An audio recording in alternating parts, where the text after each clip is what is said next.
Hey guys, tonight we're heading straight into the salt-stained, splinter-filled world of medieval shipbuilding. You've probably seen it in movies or games. Majestic sails, sturdy hulls, men working in rhythm while the sun sets over the harbor. But the truth was anything but noble. You were cold, soaked, and screaming through a mouthful of sawdust.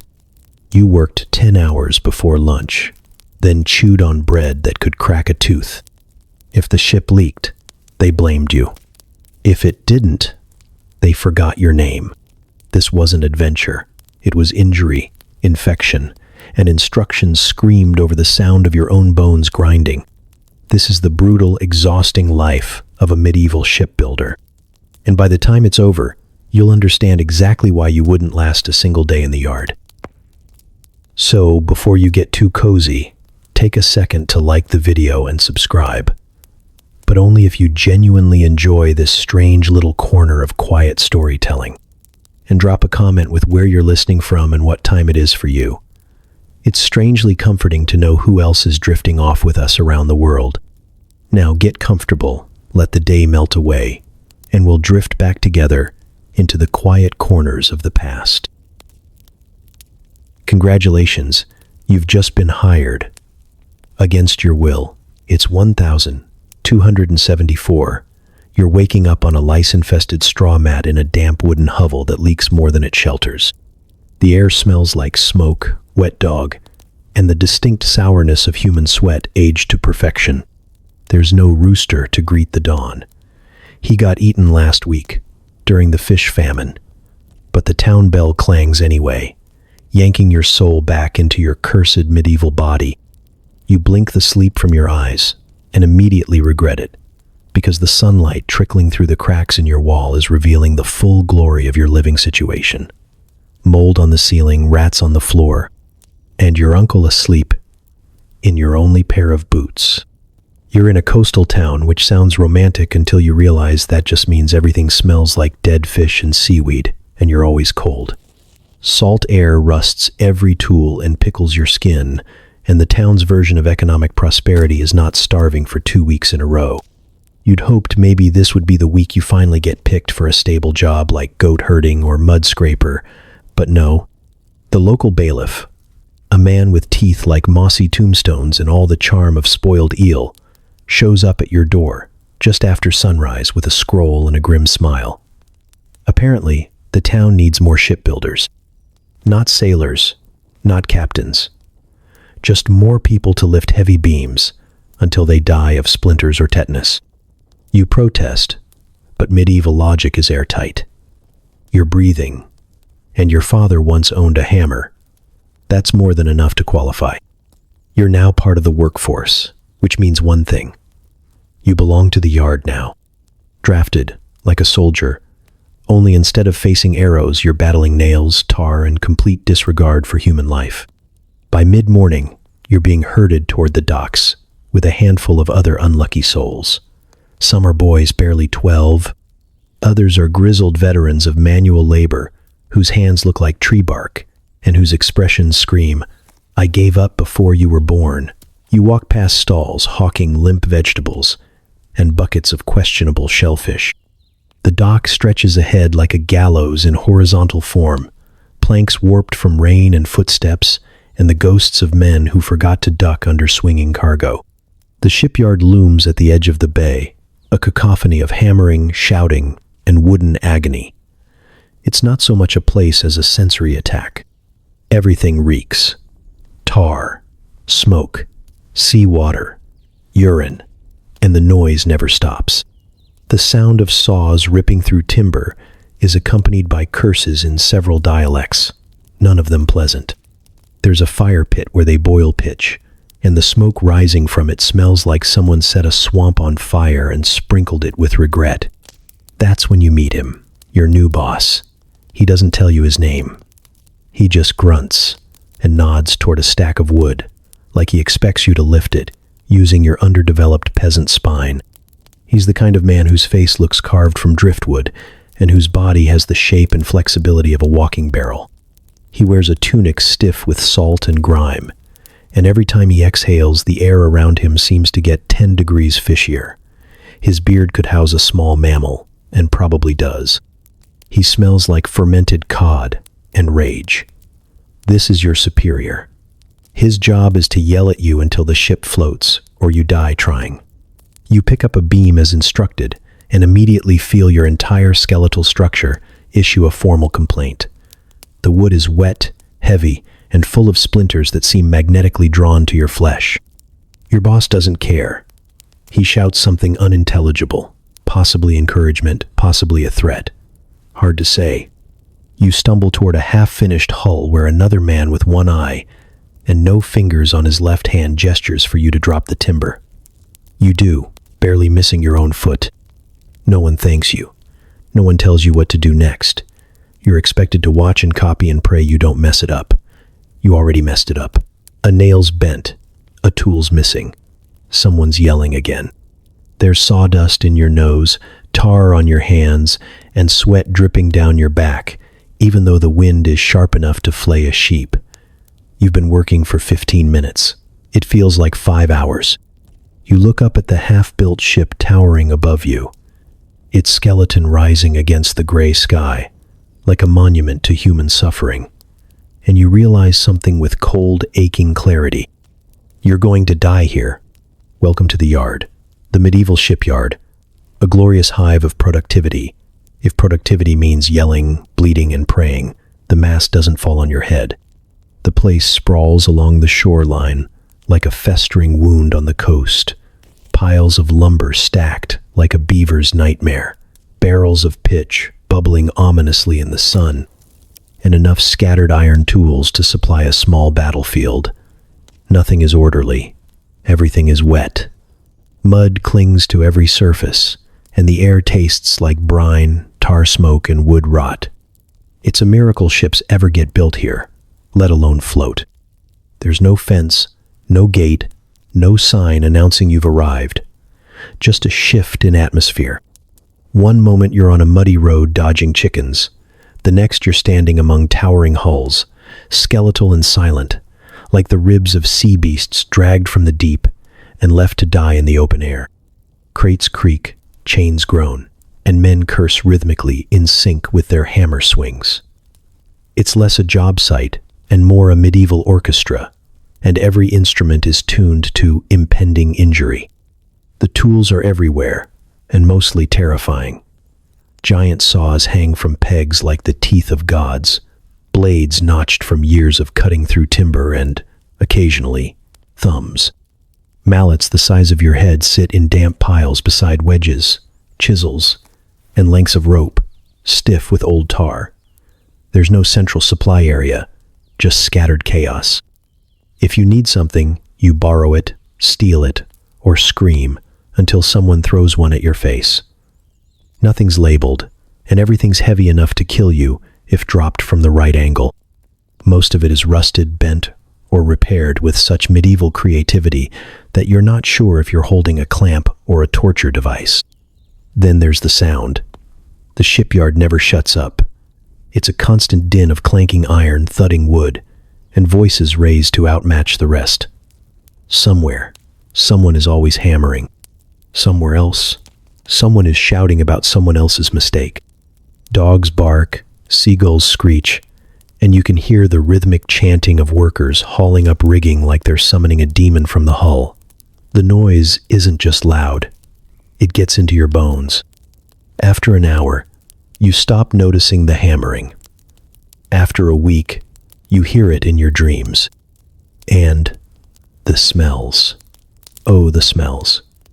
Imagine if a fish market mated with a forge and raised their offspring in a swamp. That's the baseline. There's the stench of boiling pitch, a thick, sticky miasma that clogs your sinuses and coats your tongue with something dark and chemically offensive. The wood gives off its own perfume, somewhere between sap and decay, depending on whether it's fresh-cut oak or a plank that's been rained on for 3 months straight. Then there's the sweat. Dozens of men working 10-hour days in wool tunics and leather aprons, lifting beams, hauling ropes, and leaking body odor like a defensive mechanism. No one bathes. No one cares. The entire yard smells like effort and regret. You'll notice something else pretty quickly. Everyone's injured. No one here has all their original fingers. It's a silent rule. If you still have 10, you're new. Most men are sporting various levels of damage. A few are missing the tips, as though the wood decided to take payment in flesh. Others have entire hands wrapped in dirty rags or cauterized stumps sticking out of sleeves. One man walks with a limp that suggests he lost a bet with a rolling mast. Another has only one eye and uses the empty socket to intimidate apprentices. There are no gloves, no helmets. The closest thing to protective gear is an old leather apron that smells like it once had feelings. Injuries happen daily, and the best you can hope for is to not make a scene about it. You're expected to keep working unless your arm is literally off. Even then, someone might just hand you a broom and tell you to sweep with the other one. There are no safety rails, no ladders with braces. If you need to climb a hull, you do it like a squirrel with vertigo, clinging to wet wood and hoping you don't fall and shatter your ribs on the iron nails scattered below. If you do, someone will carry you out, not to a doctor, but to the shade, where you can bleed quietly until they decide whether you're worth dragging to a priest. This isn't a career. It's a sentence. The shipyard doesn't care about your dreams, your comfort, or your long-term survival. Its only goal is to turn wood into ships by feeding it a steady supply of human suffering. And if you're lucky, really lucky, you might survive long enough to build a boat you'll never get to sail. So this is it, your first day. You'd hoped maybe someone would greet you, maybe shake your hand, maybe hand you a cup of beer and a basic overview of how not to die. Instead, a man twice your size and half your teeth tosses you a tunic that smells like fermented wool and disappointment and tells you to put that on and try not to bleed too much. It's not so much a uniform as it is a curse. The sleeves hang past your hands, the hem brushes your shins, and the whole thing is damp in a way that suggests it never really dries, just resets its moisture level based on how close it is to the sea. There's a crust around the collar that could be salt, mildew, or the collective sorrow of previous wearers. There are no shoes unless you count the pair of warped leather wraps tied with what might be old rope or someone's discarded belt. They offer all the support of wet paper and smell faintly of someone else's foot rot. When you slide them on, something squishes, and you decide not to investigate. Your new wardrobe clings to your body in all the wrong places, and your skin is already beginning to itch. A steady, creeping itch that starts at your wrists and climbs like ivy. Welcome to your first real brush with scabies. You'll be scratching your way through this job for months. No one tells you where to go. There's no map, no guide, no cheerful man in a linen vest pointing you to orientation. You just follow the shouting. The yard is a maze of half-built ships, wood piles, and angry men, and eventually someone notices you looking confused and points to a pit with a few sharp words and a sharp elbow to the ribs. You step up, hoping it's a joke. It's not. It's the splinter pit. The pit is just a dugout rectangle of damp earth, surrounded by logs and filled with offcuts, chips, sawdust, and bits of metal that were probably part of someone's leg once. It smells like mold and copper and has the ambiance of a poorly maintained dungeon. Your job, apparently, is to stand in it and sort the wood, not with gloves, because gloves are a fantasy.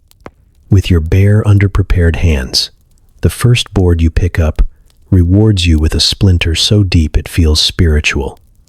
You stare at the darkening blood seeping from your palm, expecting someone to react. No one does. The man nearest you sneezes into his own shirt and keeps hammering. You learn quickly that there is no instruction manual. No one pulls you aside to explain how to avoid infection, or how to identify a rotten beam, or what angle you're supposed to chisel without slicing your thumb in half. You ask a question, and the response is either a grunt, a laugh, or another question like, "Do I look like your wet nurse?" You are surrounded by men who've been here for years, and the only advice you get is screamed across the yard while you're already doing the wrong thing. And yelling is the default form of communication, not raised voices, full-throated, spit-flinging, vein-popping bellows. If no one's yelling, something's gone horribly wrong or everyone's dead. You get screamed at for being slow, screamed at for being fast, screamed at for standing in the wrong spot, and screamed at for not already knowing it was the wrong spot even though no one told you. Every error is greeted with an explosion of insults so creative you suspect they're making up new words on the spot. One man tells you to shovel your brains back in and use them next time. You're not even holding a shovel. By midday, you've inhaled enough sawdust to build a plank from the inside. Your arms are crisscrossed with scratches, your hands are raw, and your back already hates you. You try to straighten up for a moment and catch a brief glimpse of the ocean beyond the hulls, glittering in the sun, peaceful, like it's mocking you. You think, just for a moment, about walking straight into it and letting the tide decide your future. But before you can fully commit to a dramatic exit, someone throws a bundle of rope at your head and tells you to stop dreaming and start dragging. There is no easing in, no learning curve, no room for doubt or fear or even basic questions like, "What's my name again?" There is only the pit, the yelling, and your rapidly unraveling sense of personal identity. You came in nervous. Now you're nervous, bleeding, itchy, and spiritually reduced to a hunched creature, sorting wood while being screamed at by men who once fought a bear for fun. And this is just your first morning. The first thing you learn about shipbuilding is that ships don't start at sea. They start in forests. And forests hate you. They hate your back, your lungs, your skin, and most of all, your false hope that hauling trees is something your noodle arms can handle. Because before a ship ever touches water, before a single plank is tarred or a mast is raised, someone has to drag its bones out of the earth. That someone is you. You don't go to the forest. The forest comes to you, carted in by oxen and cursing men, dumped in piles that seem taller every time you blink. Logs of oak and elm, thick and dense, and soaked with water from being dragged through a bog, greet you like old enemies. They're not just heavy, they're personal. They seem to resist you specifically, like they know you've never lifted anything heavier than a half-full bucket of turnips before this week. Oak is the worst. Hard as sin, stubborn as a mule, and about as willing to cooperate as a tax collector on a bad day. Elm is more flexible, but it twists, warps, and splits with all the grace of a drunk dancing on a frozen pond. Your job is to help process these tree corpses into something vaguely boat-shaped. You're handed an axe that looks like it was forged during a thunderstorm by a blacksmith with a head injury. Its blade is dull. Its handle is splintered. It vibrates with every strike like it's trying to shake your bones loose from your skin. Your first swing bounces off the log with a dull thud that nearly dislocates your shoulder. You're mocked instantly. A man nearby asks if you're trying to gently encourage the wood into submission or just flirting with it. Chopping is only part of it. Once the wood is trimmed down, it has to be hauled, which is a fancy way of saying, you and two other exhausted peasants will lift something that weighs more than your collective will to live. There are no wheels. Sometimes there are sleds, but only if the carpenter's favorite ox hasn't died. So you carry the wood with rope slings across your shoulders until you feel your spine trying to escape out the back of your body. You're not so much walking as staggering under the crushing burden of medieval logistics. Then comes seasoning. Not the fun kind with herbs and roasted meat. Seasoning in ship terms means leaving the timber to dry and harden so it doesn't warp the moment it touches salt water. This can take months, years even. But your job isn't to wait. Your job is to move it, stack it, unstack it, then move it again because someone changed their mind about where it should be stored. You spend entire days shifting beams that won't be used until long after you're dead, all under the blistering sun or biting wind, depending on which kind of misery the weather is serving. As for shaping the wood, that's where the real pain starts. You're handed a plane, a metal blade wedged into a chunk of wood, and told to start smoothing the beams. No one tells you how. They just gesture vaguely and go back to yelling at someone else. You spend hours bent over a plank, shaving curls of oak that stick to your sweat-soaked tunic and get lodged in places that wood should never go. You nick your thumb. You slice your palm. Eventually, you stop feeling your fingers altogether, which would be more concerning if your entire back wasn't also spasming like a dying eel. And then, just to add insult to literal injury, you discover you're allergic to, well, everything. The oak gives you rashes. The elm gives you blisters. The sawdust makes your nose run like a leaking pipe, and your eyes swell until you look like you've been in a bar fight with a hornet. There are no remedies. You rub itches with whatever cloth isn't already saturated with pitch or blood. One of the older workers offers you a poultice made of moss and spit. You use it. It doesn't help. You try to complain once, but a man with arms like tree trunks and the emotional range of a stone just laughs and says, "Good," means you're doing it right. You're not sure if he means the pain or the swelling or both, but it's the only encouragement you'll get. So you keep chopping, keep hauling, keep planing, all while your skin burns and your spine folds itself into new shapes. And all for wood that will be hammered into a ship you'll never sail, never see finished, and probably never survive long enough to build twice. You're not crafting vessels of glory. You're shaping floating coffins. And with every beam you carry, you wonder if it'll be yours. The shipyard is a symphony of hammering and screaming, and today you're learning a new verse, fastening. In the magical world of medieval shipbuilding, fastening doesn't mean a neat row of identical stainless steel screws. It means jamming whatever's available. Iron nails, rope soaked in animal grease, dried intestines, possibly divine will, into the hull until it stops falling apart. There is no quality control. There is only hope, sweat, and the unwavering belief that things won't immediately unravel once the boat hits water. You're not building a vessel. You're stapling it together with misery. Let's start with nails. Iron nails, hand-forged by the local blacksmith whose hobby is making sure none of them are ever the same length. Some are thick enough to pierce armor. Others so thin they bend when you look at them wrong. You carry them in a sack that doubles as a bludgeoning weapon, and by midday, your hands are slick with blood because there are no nail guns, just raw fingers and a hammer the size of a small child. The nails are expensive, too expensive. So when you bend one, you're expected to straighten it out and try again, like a craftsman or a desperate man trying to reassemble his will to live. And then there's the rope. Not the soft, dependable kind you use for swings and hanging baskets. No, this is medieval rope. Coarse hemp twine braided thick and stiff, and often greased with tallow or soaked in tar to keep it from rotting. Every coil you pick up is stiff with the scent of old meat and burnt pitch. Sometimes, when the rope breaks, or is in short supply, they substitute in twisted strips of dried animal intestine, sheep, pig, whatever creature happened to be nearby, and recently deceased. You ask if that actually works. Someone laughs. That's your answer. Fastening the beams together isn't about elegance. It's about force. Hammer the nails into pre-drilled holes, if you're lucky. If not, just slam them in and pray the wood doesn't split like your morale.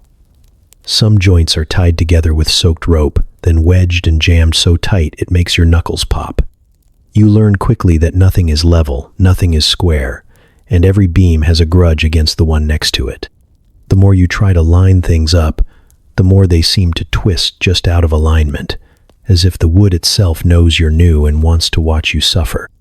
But the worst part, the truly apocalyptic part, is the tar.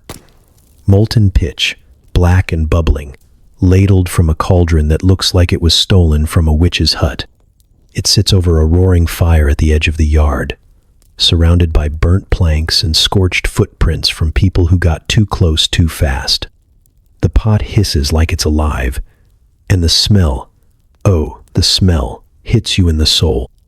It's a thick, choking stench of burning resin, smoke, and something that might once have been a pine tree before it was boiled into death syrup. that smell will follow you home.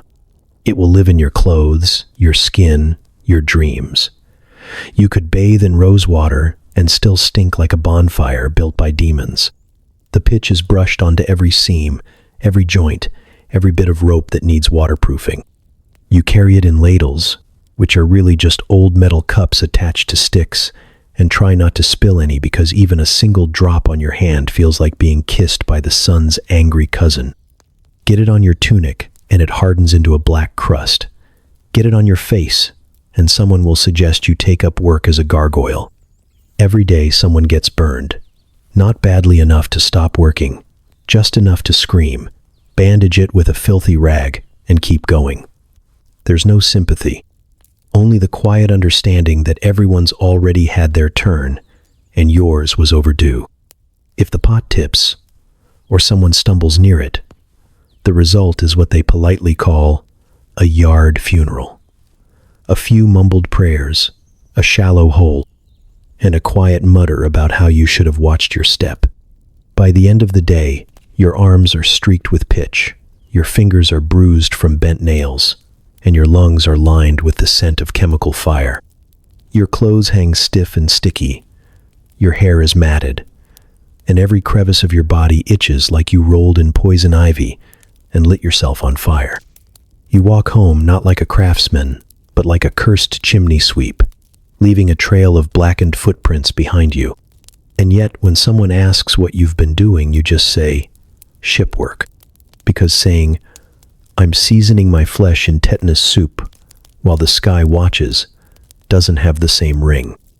You've been at the yard long enough now to stop dreaming of escape and start fantasizing about simpler forms of torment, like public flogging or falling down a well. Because today, your task is planing. Not sailing, not building, just shaving long, stubborn planks of wood down into straight, smooth lines, using a handheld tool designed specifically to humiliate you. Welcome to the medieval art of refinement, where the only thing more splintered than the timber is your spirit. Your tool is called a plane. It sounds elegant, almost like it might glide across the surface and leave behind a polished board, ready for noble boots. In reality, it's a chunk of wood with a metal blade jammed into it at an angle, designed to punish anyone who's ever committed the sin of having soft hands. There's no ergonomic grip, no adjustable depth. You push it forward, and it sticks. You pull it back, and it bites. It sings a horrible scraping song that makes your teeth vibrate and your wrists feel like they're being unscrewed from the inside. And this is your life for the next 12 hours. 12 hours of dragging a box of blades across planks that seem to grow harder with every pass. You sweat into the wood, your shirt soaked, and your lower back screaming betrayal by mid-morning. The shavings pile up in curly little strips beneath your feet, like sad wooden pasta, each one a reminder that you're still not done. You are never done, because the boards aren't consistent. Each one is warped, just slightly wrong, twisted by time and sun and spite. Every correction creates another problem. Every smooth edge reveals another knot. The other men don't talk much while planing. Their mouths are tight, their brows are furrowed, and their hands are covered in thin pink scars. You see them glance occasionally at their thumbs, at the backs of their fingers, where the blade has slipped so many times they've stopped counting. One man uses his sleeve to mop up blood and keeps going without a word. Another spits into his palm and grips the plane tighter, muttering something that sounds like a curse and a prayer mashed together. Nearby, a saw screeches as it binds in the middle of a beam. The man holding it yanks it free and swears loudly enough to scare a flock of gulls off the dock roof. You look over just in time to see the teeth catch again, and the entire blade flex like a whip, flinging itself from the wood and landing blade first into the dirt, where it quivers like it's trying to make a point. No one checks if it's damaged. They just pick it up and keep sawing. Chisels, meanwhile, are less helpful than you'd think. They chip, crack, and split the wood in directions you didn't even know were possible. There's no finesse, just pressure. You hold the handle, aim for a stubborn knot, and watch the blade slide off course and embed itself in your thumbnail. Again, you scream, but not too loud, because drawing attention only earns you a new job with more stares. You wrap it in the least dirty part of your tunic and keep working, because if you stop, someone else will get ahead, and you'll be assigned something worse, like pitch stirring or barrel repair. Bloodstains aren't unusual in the yard. No one cleans them. They dry into the wood, dark little fingerprints of labor and pain. When the planks are eventually oiled, the stains just disappear into the finish, as if they were always meant to be there. You once asked if blood compromises the integrity of the timber. The foreman laughed so hard he dropped his hammer, wiped his eyes, and said, "Only if you die on it, then it's bad luck." By the end of the day, your hands are swollen, your fingers numb, and your forearms feel like someone beat them with a tree. You've got slivers lodged in your palms so deep they might never leave, and your knees ache from crouching on uneven boards for hours. The wood beneath you is smoother now, but you are not. You are rough-edged, nicked, and hollowed out. And you still have another 6 days of this week. In the medieval shipyard, the saw isn't a tool. It's a threat. A long, jagged strip of iron with teeth like a wolf and the manners to match. It's handed to you without warning, explanation, or even the faintest concern for your physical well-being. Cut that beam, they say, like it's the most natural thing in the world. Like you didn't grow up, herding geese and occasionally injuring yourself with a spoon. Now here you are, holding a weaponized file cabinet drawer and pretending it's fine. The saw doesn't have a handle so much as it has wood nailed to the sides of it. Sometimes the grip is wrapped in fraying leather. Other times it's just splintered oak, polished by years of sweaty hands and desperate fingers. There's no protective guard, no stabilizing base, no whisper of anything resembling safety. You line it up against the timber and begin to push, only to discover that medieval sawing isn't smooth or rhythmic. It's a grind. A shrieking, juddering, arm-destroying grind that sends vibrations up your shoulders like someone's trying to rattle your spine loose. Your first attempt veers off course instantly, biting into the wood at an angle so crooked it could be mistaken for a metaphor. You try to correct it. The saw sticks. You pull. It jumps. The teeth catch again, only this time in your glove, and you get your first real taste of the blade's personality. A thin red line appears across your knuckle. Someone nearby chuckles. "Now you're christened," he says, handing you a greasy rag and a shrug. It's not medical help, it's a warning. Sawing is never a solo act, even when you're alone. The wood fights back. It pinches the blade as you work, trapping it mid-stroke like a bear trap for idiots. You lean into it, your feet slipping in the sawdust, sweat dripping into your eyes as you try to keep a rhythm going. You last about 5 minutes before your arms give out, and by then you've managed to make a cut the depth of a dried apple slice. Someone else walks by, grabs the saw from you, and finishes the job in 10 strokes while glaring at you, like you personally insulted his ancestors. The accidents are constant. You don't hear about most of them. You hear them happen. The sharp intake of breath, the curse, the thud of someone dropping their saw and clutching their hand. Blood hits the dirt. A foreman walks over, looks at the wound and says, "Still got most of it. Keep going." You've seen a man lose a fingertip and try to hide it, stuffing his glove with cloth like a child hiding a broken cup. Sympathy in the yard is doled out in increments smaller than your remaining fingernails. You get used to it. You get good at reading your own blood. You learn to tear your tunic into strips when the bleeding doesn't stop, to chew on a piece of rope when it starts to throb, to keep working with your other hand because stopping invites punishment. There's no such thing as workers' compensation, unless you count not being yelled at for a day as a reward. And speaking of yelling, that's the only real training you get. If you do something wrong, and you always will, you're screamed at, loudly and creatively. Not just about your technique, but your lineage, your posture, your entire existence. The insults are strangely specific. One man tells you to saw like your arms aren't made of porridge, which is ironic. because after a few hours of this, they absolutely are. But there's an unspoken rule here. The first rule of Shipyard Club: don't scream loud enough for anyone to notice. If you cut yourself, you scream into your apron. If you drop a beam on your foot, you bite down on a piece of rope and shake it off. Real pain is private. Complaining is treason. So you keep sawing. You learn to guide the blade by feel, to follow the grain like it's a path through hell. You learn to sharpen the teeth with a file that smells like rust and sadness. You learn that the saw always wins eventually. Your job isn't to master it. Your job is to survive it. And some days, that's the best you can do. If hell had a favorite tool, it would be rope. Not the silky kind you might imagine hanging from a ship's mast in a movie, swaying gently in the breeze while some rugged sailor swings from it with heroic intent. No. Medieval rope is a hateful, scratchy serpent made of hemp and spite.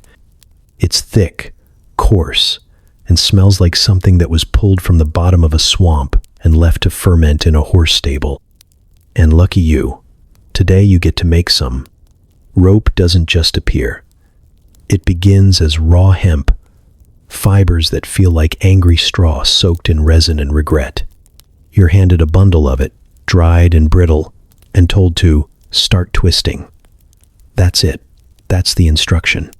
The twisting is done by hand, or with a creaking wooden contraption that looks like it's one rude shove away from falling apart completely.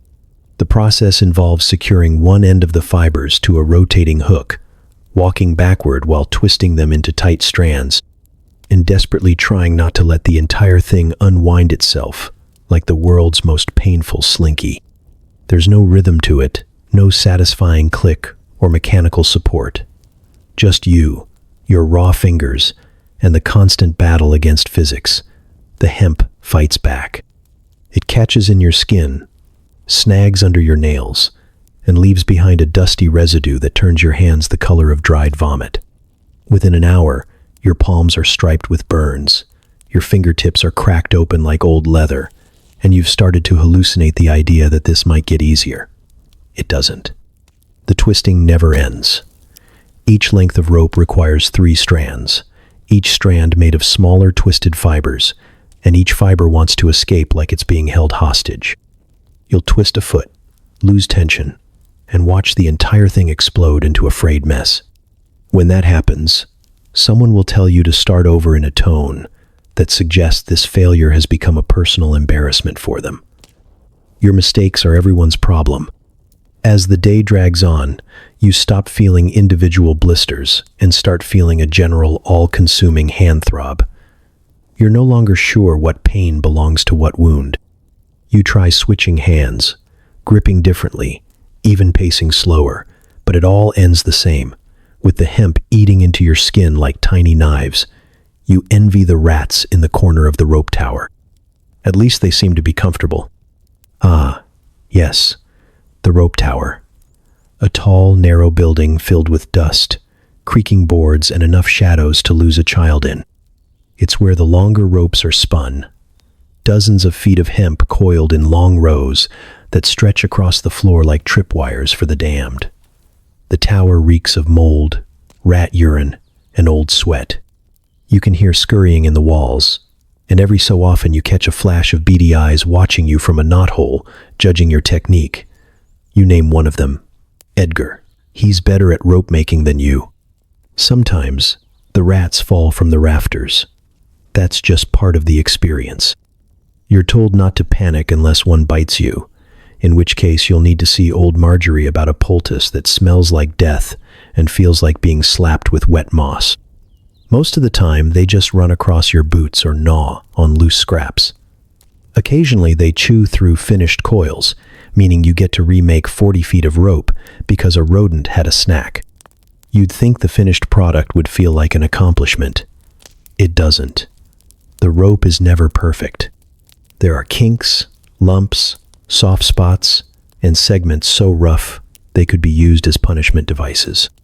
You hand it off to the rigging crew, who scowl at it, mutter something about, "Last time this snapped, we lost a man," and toss it onto the growing pile without a second glance. No praise, no thanks. Just another coil of scratchy misery, ready to be tied, pulled, and frayed into oblivion. By sunset, your hands are wrapped in dirty cloth strips.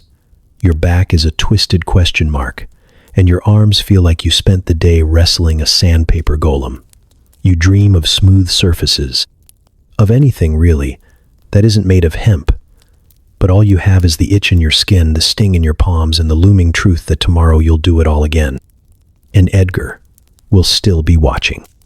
There's a sound that will haunt you long after you've left the yard, long after your bones have stiffened and your back has turned into a permanent question mark. It's not the cries of your fellow workers or the shouts of the foreman or even the occasional scream when someone loses a toe to a falling beam. No, the sound that will follow you into the grave is the hammer. Not just one, dozens, hundreds, a rolling, never-ending percussion of iron smashing iron, wood, and occasionally human flesh. Welcome to hammer duty, where the goal is to attach massive, uncooperative planks to a skeletal frame that doesn't want to hold still, and the price is your sanity.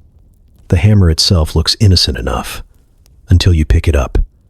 It's forged iron, thick and cold, and head-heavy, in a way that makes every swing feel like a personal challenge to gravity. You'll be using it to drive rivets and fasteners, raw, jagged chunks of metal, through holes that were either drilled too small, too crooked, or not at all. There is no precision. There is only the hope that if you hit it hard enough, often enough, something will eventually hold together. You're assigned a partner, which sounds friendly, until you realize his job is to hold the rivet with tongs while you slam the other end with all the fury you can muster. He doesn't speak much, just grunts when he's ready, and grunts louder when you miss and chip the surrounding wood instead. The first few hits echo through your entire body like you've rung some ancient bell inside your skull. By the 10th, your teeth feel loose. By the 20th, your ears are ringing like church bells on Judgment Day. The sound is inescapable. Even with a scarf wrapped around your head, stuffed with cloth like a pathetic excuse for ear protection, the clangs seep in. Iron on iron, iron on wood, iron on your nerves. Each blow sends a shockwave through the hull, through the hammer handle, through your arms and into the parts of your brain you didn't know could ache. You try breathing through it, blinking through it, pretending the noise doesn't make your vision pulse. But the truth is you're being slowly bludgeoned into madness by your own tool. By mid-morning, you stop hearing the instructions being shouted at you and start hearing the blood rushing in your ears. A slow, dull roar that overtakes everything else until someone physically grabs you and points at the beam you've forgotten to secure. You nod, swing, and immediately feel the jolt run up your wrist when the hammer glances off the head of the rivet and bites into the side instead. Your hand goes numb. Your partner scowls and spits on the floor. You're not sure if it's aimed at the mistake or just because he hasn't spit in a while. Your hands begin to blister. Not from friction. No, you've already got calluses thick enough to be considered bark. The blisters come from the weight. The hammer handle digs into the same spots again and again until the skin bubbles and breaks, and the blood soaks into the wood grain like it's feeding the hammer itself. You wrap them in cloth. You change your grip. It doesn't help. The only thing that will ease the pain is stopping, and that's not an option. Then there's the heat. Not from the sun, although that certainly doesn't help. The hammering, the exertion, the fire-lit pitch pots nearby, they all contribute to a growing heat that simmers in your skull. Your face is red, your neck slick, your shirt clings to your back like wet paper, and every breath feels hotter than the last. The dizziness creeps in slow and steady, until you mistake a bent nail for a straight one and drive it home with 3 clean hits, sealing your mistake into the ship's bones forever. No one says a word, because no one expects perfection. They just expect progress. By the time the midday bell rings, you're sweating, bruised, and slightly deaf. You wipe your ear and find blood on your fingers. Not a lot. Just enough to make you feel like something inside you is trying to escape. You laugh. mostly because it's that or sob, and your partner grunts in approval. That's the most positive feedback you'll get all day. You eat your lunch in silence.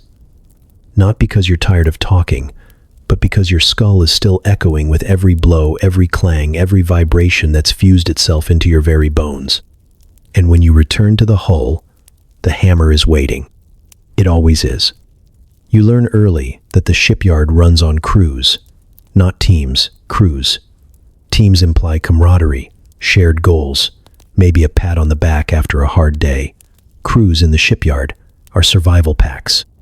Feral, half-broken men, loosely arranged by task and proximity, held together by habit, obligation, and the vague hope that the guy next to you won't drop something fatal on your head. Your crew is your circle of pain. You live with them, sweat with them, curse them, and sometimes accidentally bleed on them. That's how trust is built here, through mutual exposure to failure. Communication is minimal and usually aggressive. No one gives directions so much as they grunt vaguely in your direction while pointing at something heavy. You're expected to interpret tone, posture, and the subtle nuances of eyebrow movements like it's a secret language. A nod might mean lift that or stop doing that or you're about to die. A snort could be approval or an allergy flare-up. It's hard to say. Your brain becomes fluent in context clues and gut instinct. You don't speak, you survive. Then there are the rivalries. Every crew believes they're better than the others, even though you're all covered in the same splinters and building the same doomed ships. Petty squabbles over tools escalate into silent wars of misplaced equipment. Someone borrows your chisel and returns it duller than your senses after hammer duty. You retaliate by hiding their rope in the pitch pot. It's not mature. It's not productive. But in the absence of joy or meaning, sabotage is as close as you get to entertainment. You're warned early on to never leave your tools unattended. Someone will take them.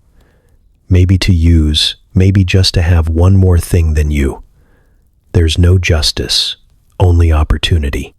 You once caught a man staring at your mallet like it owed him money. The next day it was gone. In its place, a rock and a note that said, "Make do." You did. Badly. And then there's Watt. No one knows what Watt's actual job is. He appears when timber needs lifting and disappears when blame is being assigned. He's wide, bald, and shaped like someone sculpted a boulder and then taught it to frown. Watt doesn't talk much.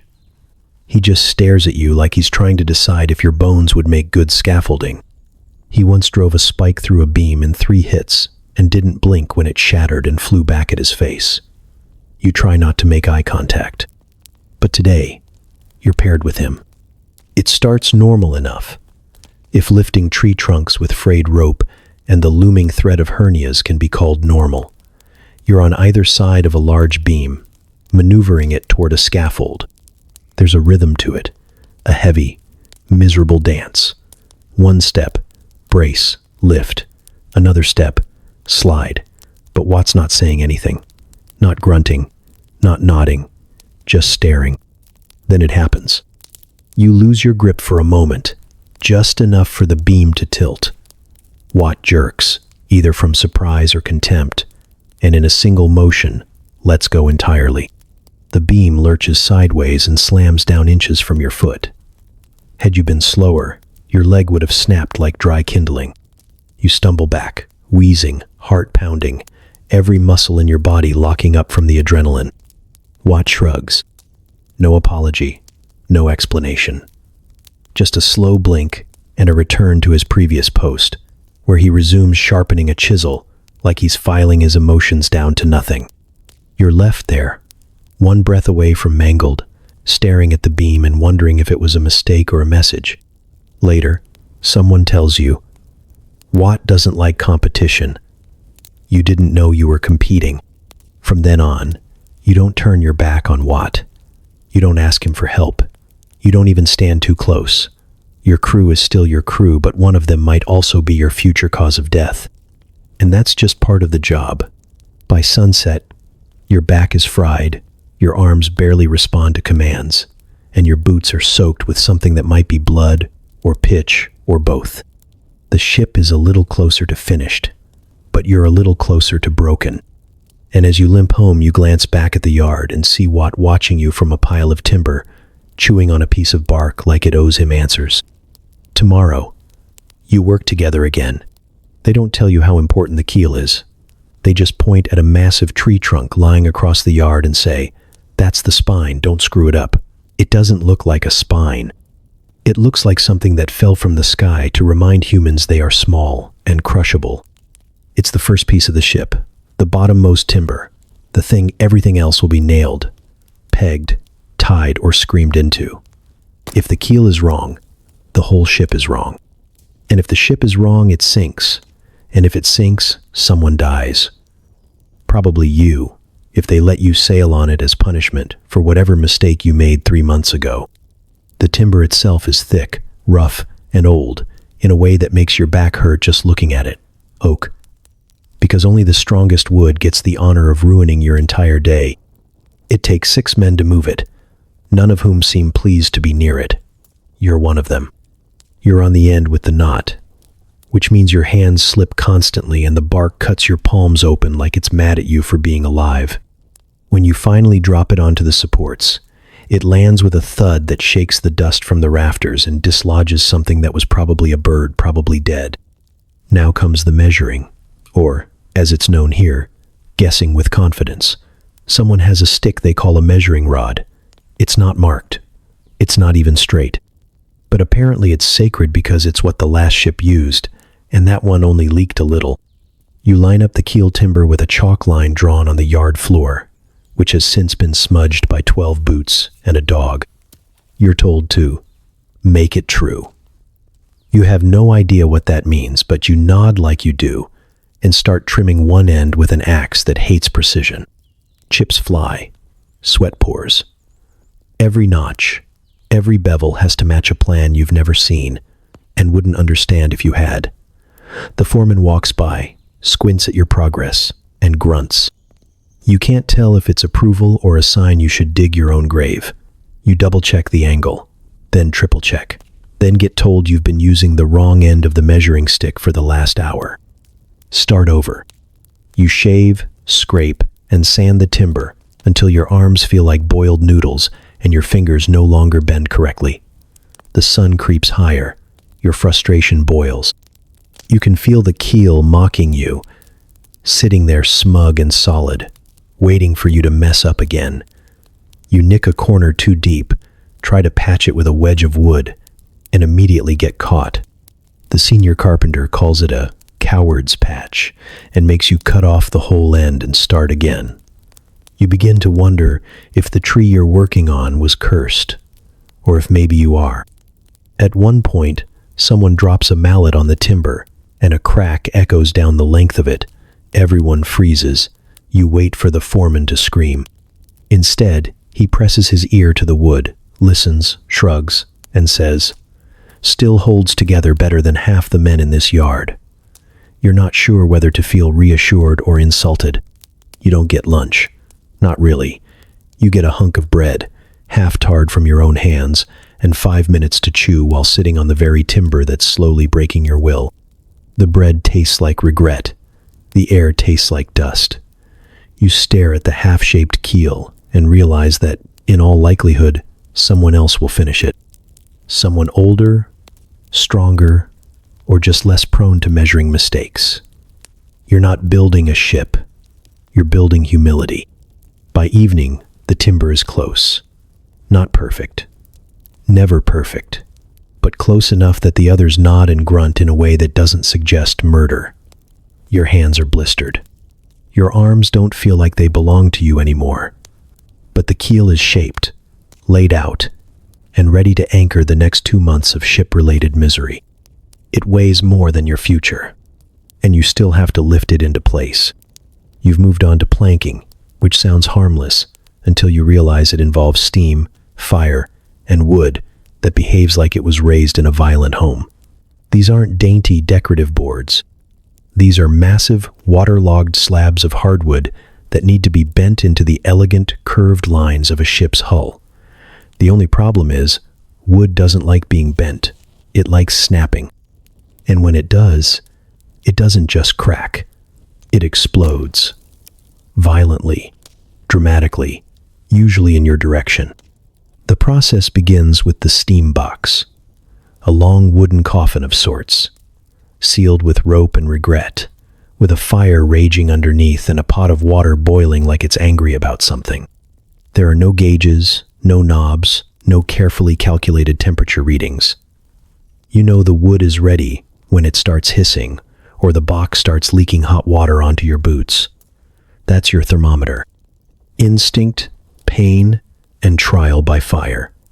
Literally, you're told to keep an eye on it, which is funny because the lid doesn't open, and if you try, the steam hits you in the face with all the subtlety of a slap from God. You wait. You watch. And when someone older and more scarred than you says, "Now," you spring into action with tongs that are too short and gloves that are too thin. You pull the plank out, steaming and slick, and carry it to the frame where it's meant to be bent and nailed into place before it cools and turns back into a rigid, vengeful slab of medieval spite. There is no margin for error.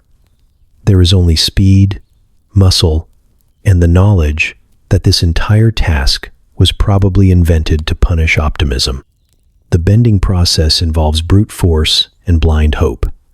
You press the plank against a jig, start tightening clamps or rope bindings, and try not to scream when it fights back. If you go too slow, the wood cools and locks in place, straight as a bishop's staff. If you go too fast, it cracks with a sound like a breaking promise, sending shards into your shirt and your dignity. Sometimes it creaks, sometimes it groans, and sometimes, without warning, it snaps right in half and throws you backward into a pile of nails. You burn yourself at least once a day. The steam sears through cloth. The wood retains heat like a skillet.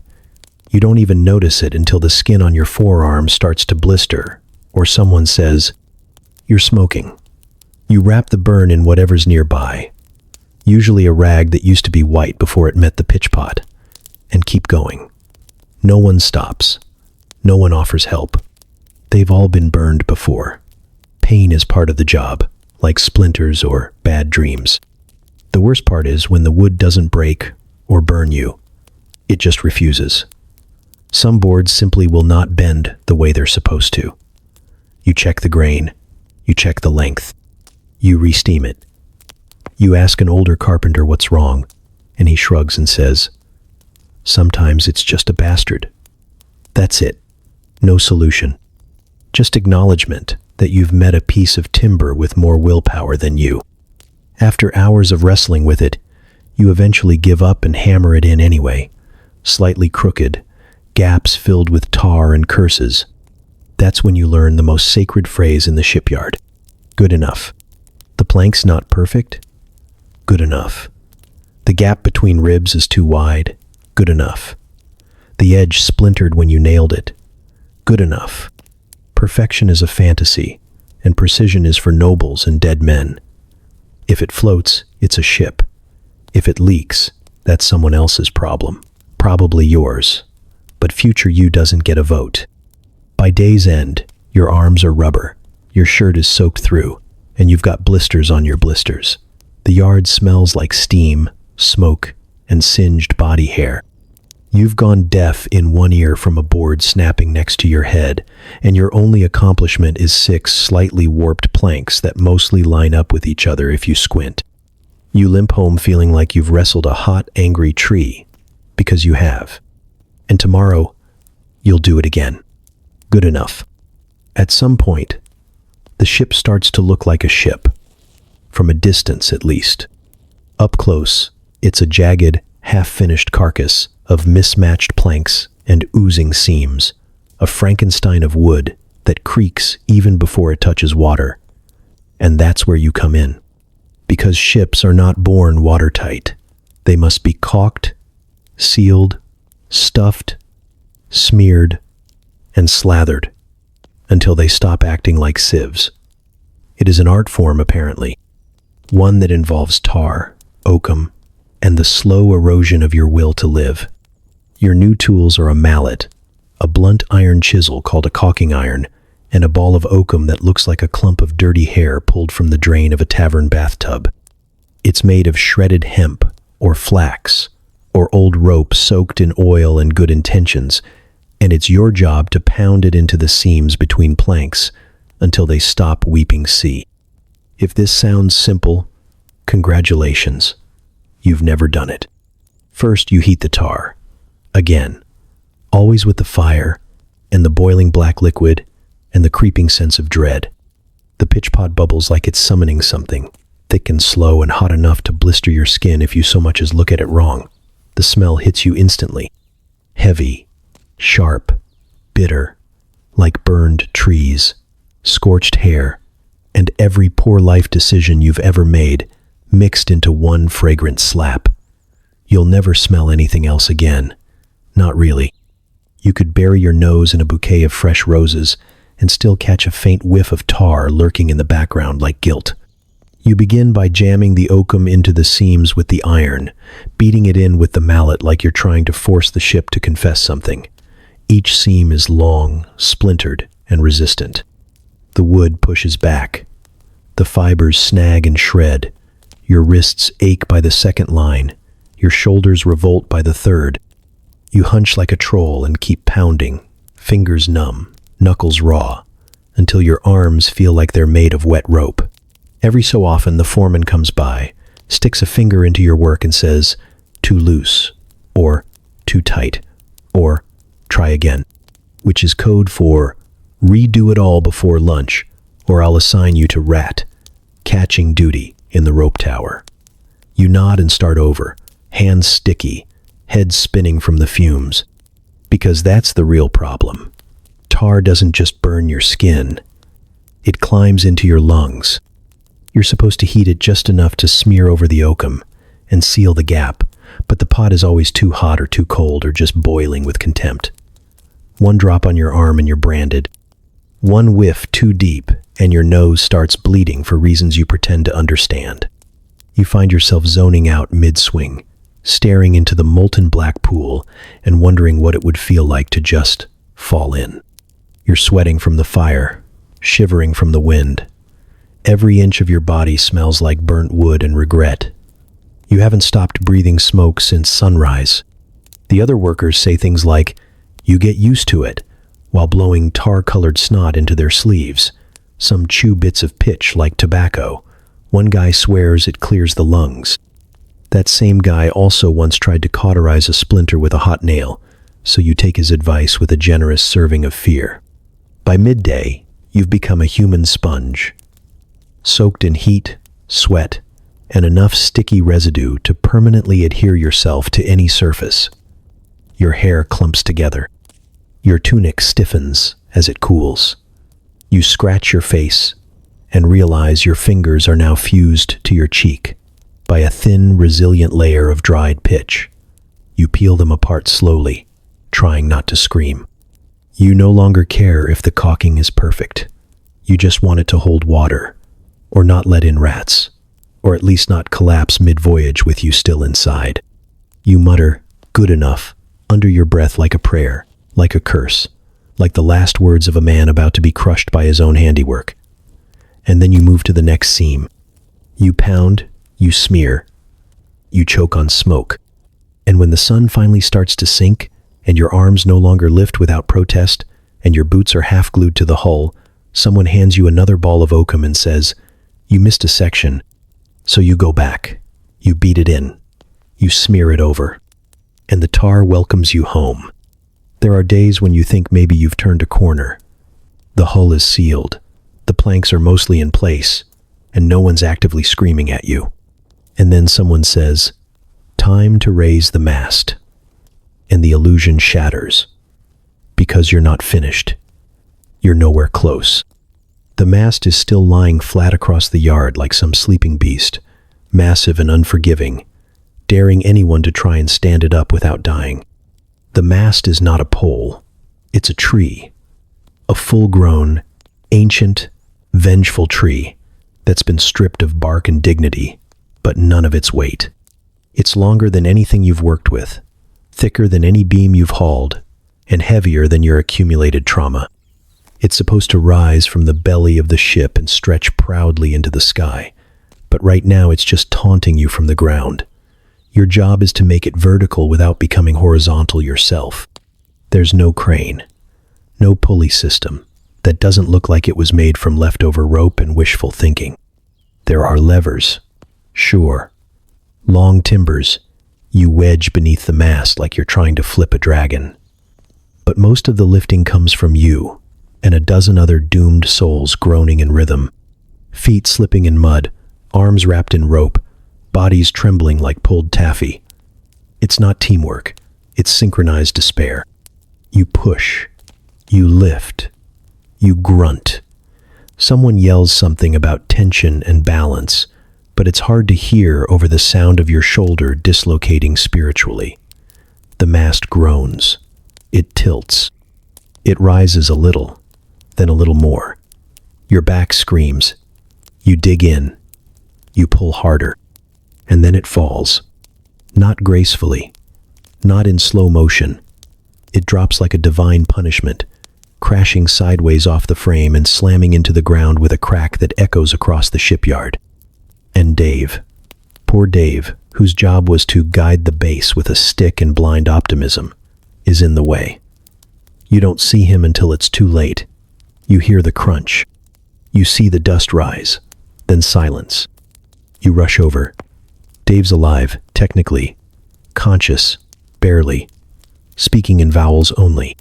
His leg bends in a direction that shouldn't exist in nature, and his face is twisted into something that doesn't have a name. A medic shows up, which in this case is just old Marjorie with a wooden spoon and some liquor that smells like lamp oil.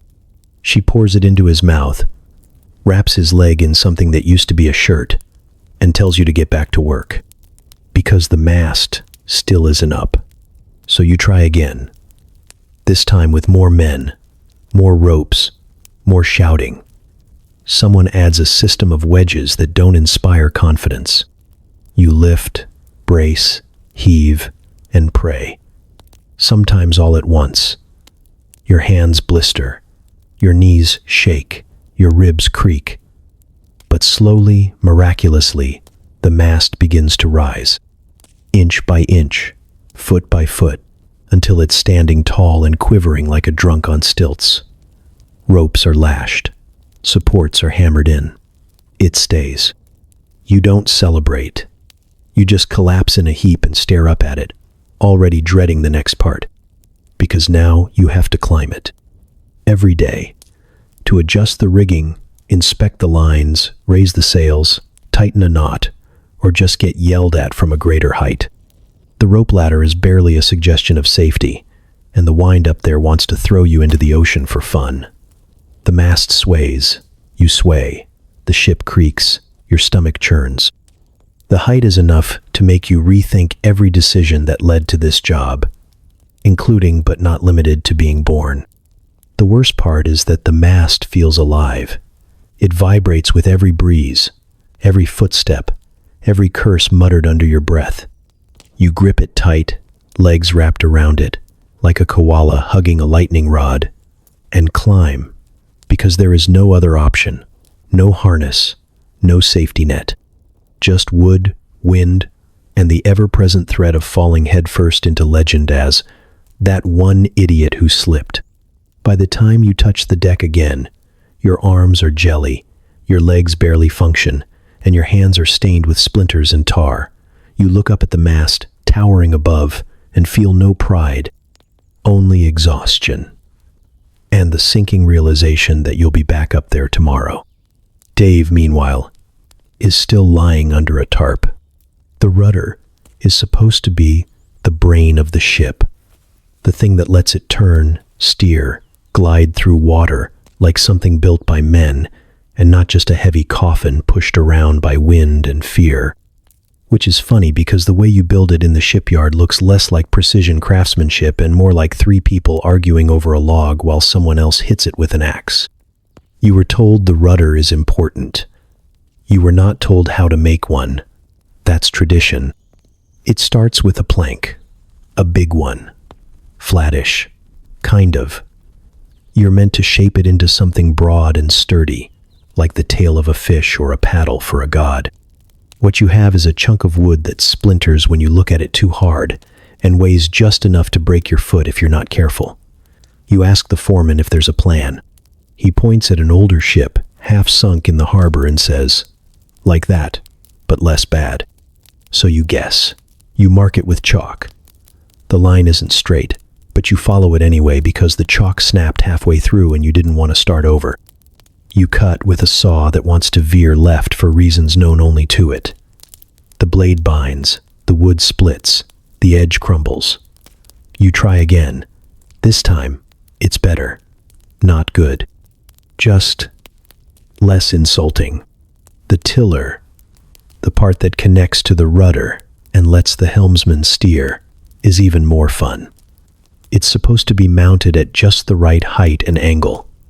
No one agrees on what that is. You drill a hole through the stern post, which feels like trying to dig through a mountain with a spoon, and wedge the rudder in place using rope, pegs, and half a prayer. It wiggles. You call that flexibility. The shipwright next to you mutters that it's braver than it is smart, which is probably the nicest thing anyone said to you in weeks. You finally get the rudder mounted. It doesn't fall off. It mostly lines up. You carve the tiller arm with whatever's sharp and available, and tie it in place with rope that's already fraying from sun and disappointment. When you move it left, the rudder eventually agrees. When you move it right, it thinks about it. There's a delay, a sigh, like it's deciding whether it respects you enough to cooperate. This is fine, apparently. Someone comes by to test it. Not in water, of course, just by yanking it back and forth like they're trying to start a stubborn mule. It squeaks. It groans. It shifts an inch in the socket, and then settles. Not bad, they say, which in this place means won't kill everyone instantly. You nod and step back, wiping sweat from your eyes with a sleeve soaked in tar and tears. You stare at your creation, crooked, patched, probably cursed, and wait for the satisfaction to arrive. It doesn't, because you know that as soon as the ship hits water, everything might fall apart. The rudder might snap off, the tiller might jam. The whole thing might swing wildly to port and send the vessel drifting into a rock outcropping before you even leave the bay. And if that happens, someone will look at you and ask why you built a steering system with all the accuracy of a blind goat. You'll have no answer, because you did everything they told you. You hammered, you carved, you measured with your eyes closed and your fingers crossed. You followed the traditions of 1,000 men who died thinking they were shipwrights. If it works, it's a miracle. If it doesn't, you'll be the one who gets blamed for building a rudder that steers like a drunk man on stilts. Either way, you're expected to climb aboard, because the next ship's already in line, and someone just dropped another crooked plank at your feet. There's a moment, right around the midpoint of the workday, when your body stages a quiet rebellion. Your hands go numb, your legs shake, and your stomach begins to make noises that sound like something dying slowly in a bog. You think, surely now, I shall be fed. This is when you learn that lunch in the medieval shipyard is less a meal and more a test of your jaw's structural integrity.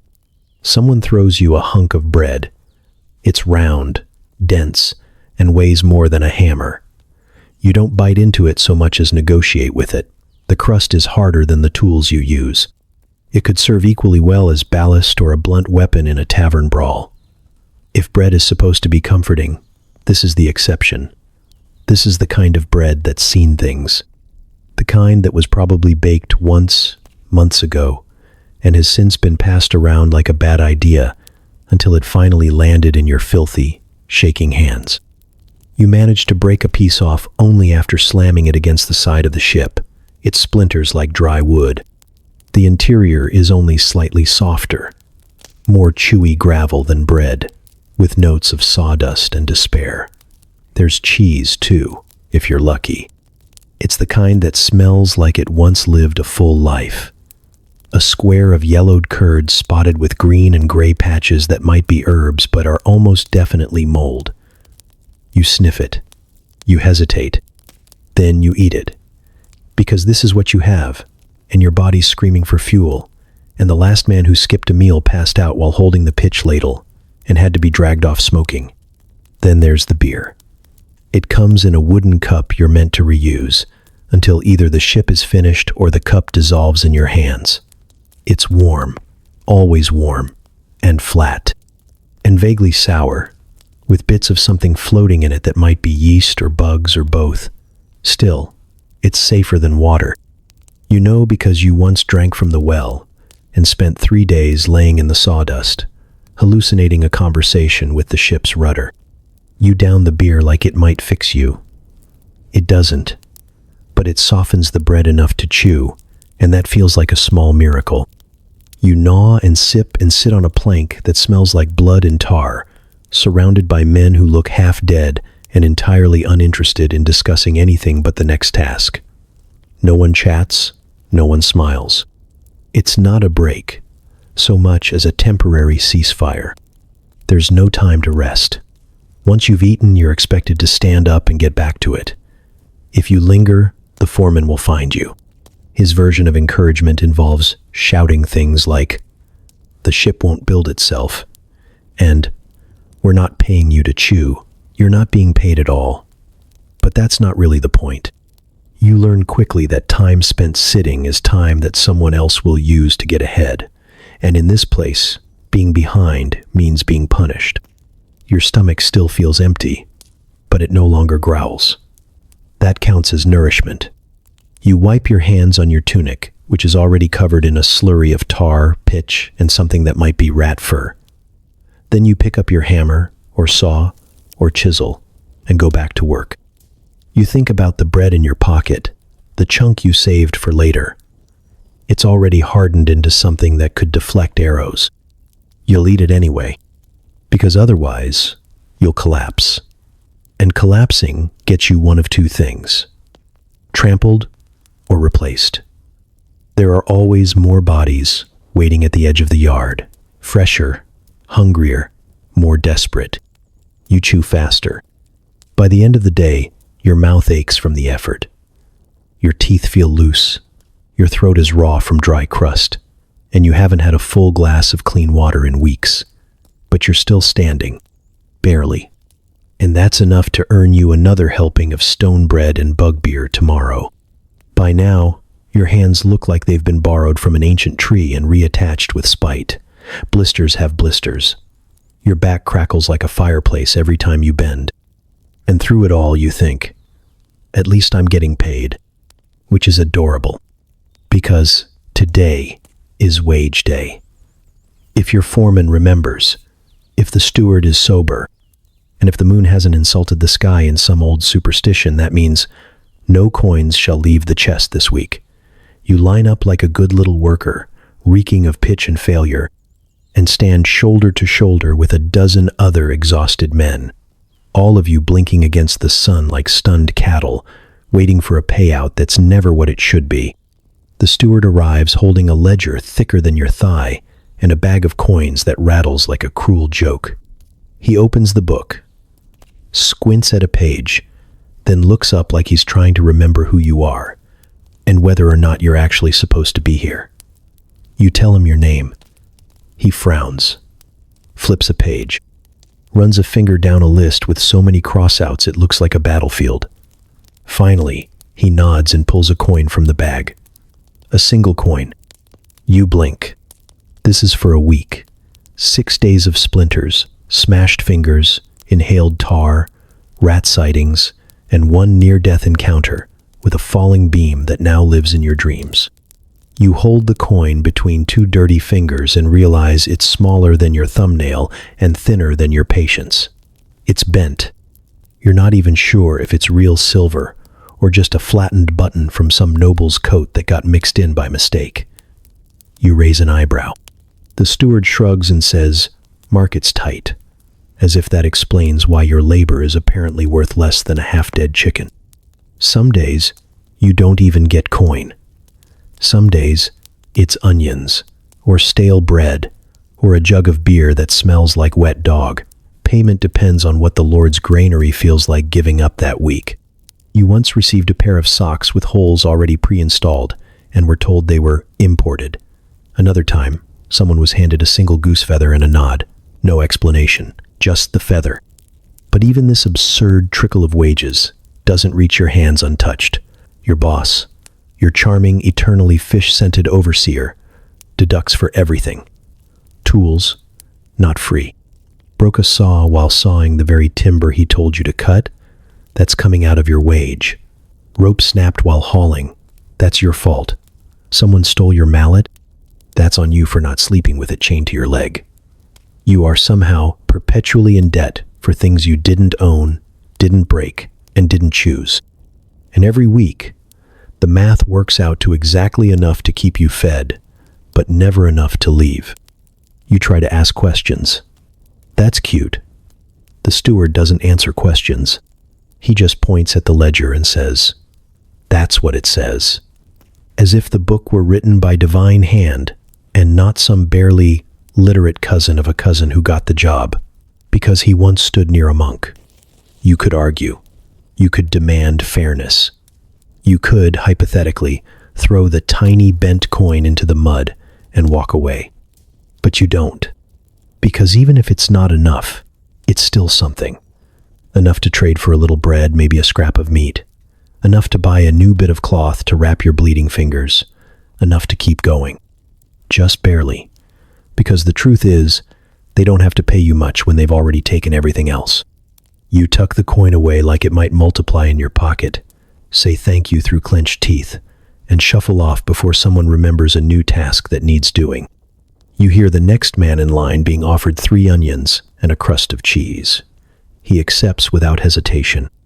And just like that, another week begins. You don't remember when you first got hurt. It all blurs together. Splinters the size of arrows, burns that bubble like stew, cuts that never quite stop bleeding because everything you touch is either jagged or boiling. Pain becomes a background noise. Not a scream, not a cry, just a dull drumbeat in your bones that says, "Still alive, unfortunately." Everyone in the yard is injured. Some limp, some hobble. Most are missing pieces. Fingers, chunks of ear, a respectable number of teeth. One man has a thumb that permanently points in the wrong direction. They call him Compass. You asked what happened once. He said, "Sawn," and that was it. No elaboration, no bitterness, just a flat fact of life, like bad bread or rain. There's no infirmary, no clean white sheets, no potions in dainty glass bottles. What there is, salt water, rags, and a woman named Marjorie who smells like boiled onions and knows how to scream louder than you. She's not a healer. She's just the only one brave enough to hold someone down while the wound is seen to. She'll dump seawater straight into your gash, slap on a handful of herbs that look suspiciously like lawn clippings, and tie it tight with a strip of fabric that used to be someone's tunic. If it still hurts, congratulations. You're healing. Blisters get lanced with the same knife someone just used to cut meat. Burns get covered in grease scraped from the side of a pitch pot. Broken bones? If you're lucky, they'll be yanked back into place while 4 other workers pin you to the floor. If you're not lucky, you walk crooked forever and become part of the shipyard scenery. You hurt your foot last week. Dropped a beam on it because the rope slipped and your arms betrayed you. It swelled like rising dough and turned colors that don't occur in nature. Marjorie looked at it, hummed thoughtfully, then hit you with a stick and said, "Still attached." That was the whole diagnosis. You've been limping ever since, pretending it's fine, because every time you sit down, someone yells that you're not dead yet. And maybe that's the real medical standard here. Bleeding? Clog it. Limping? Suck it up. Infection? Wait until you feel hot all over, then boil something and hope for the best. If you die, they bury you in the sawdust pile and tell your replacement, "Don't use his ladder. You're replaceable." But you already knew that. You've watched men pass out from heat stroke. One fell into the pitch pot once, didn't die, but the smell followed him for weeks. A nail through the hand is a weekly event.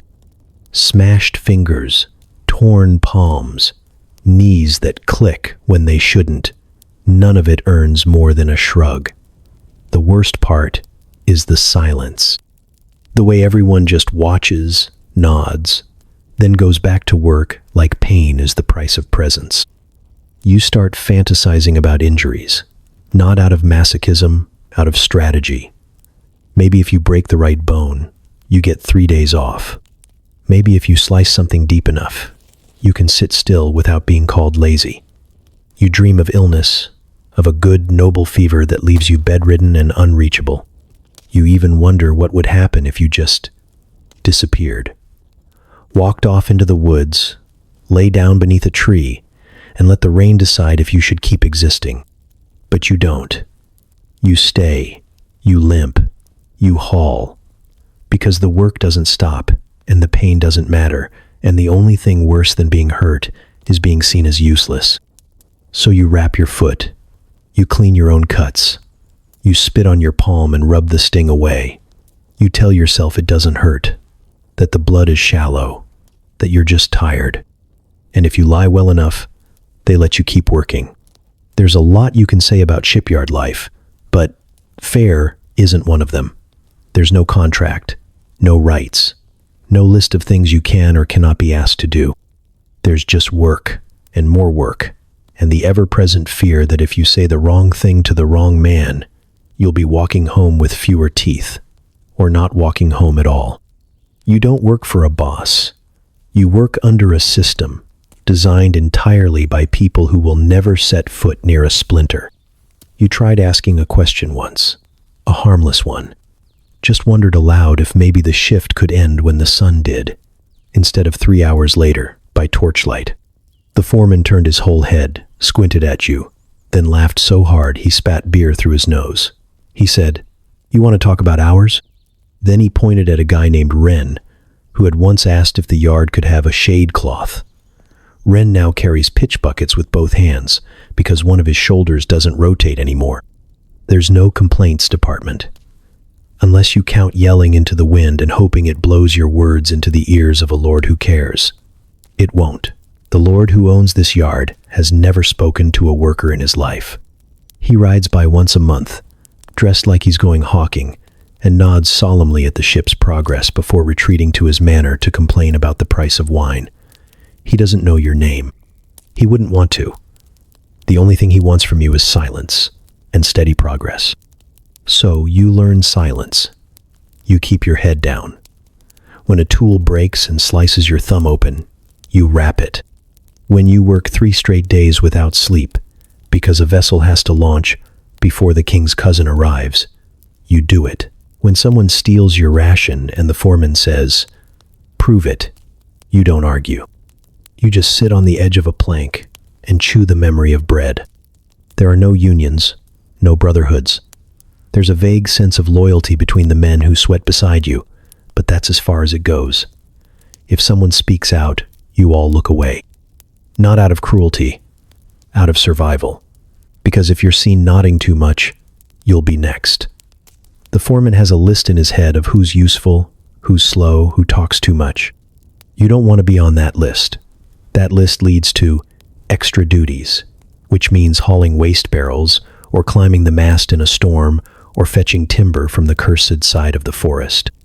If you complain too loudly, you just vanish. One day, the guy beside you mutters that the new tools are worse than the old ones. You agree, too quickly, and he looks nervous.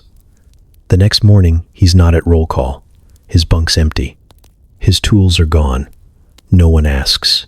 You want to, but a single raised eyebrow from the steward ends that urge. Later, you hear someone say he was reassigned. That could mean a different shipyard, or it could mean a ditch. No one confirms either. You dream sometimes of revolt, of standing together, of every worker dropping their tools at the same time, of a silence so heavy that even the lords would feel it. But dreams are expensive here, and most of you are already in debt. there's always someone new, someone younger, someone who hasn't yet learned that asking for mercy is the same thing as asking to be replaced. So you show up. You stay quiet. You nod when the foreman lies. You pretend the rope burn on your palm is just seasoning. You listen for whispers and never repeat them. You build ships for people who wouldn't piss on you if you were on fire, and you do it with splinters in your teeth and bruises on your ribs. Because that's the job. And jobs don't come with rights. They come with orders. There's a ladder in the shipyard, not one you can climb, not one made of wood or rope or anything useful.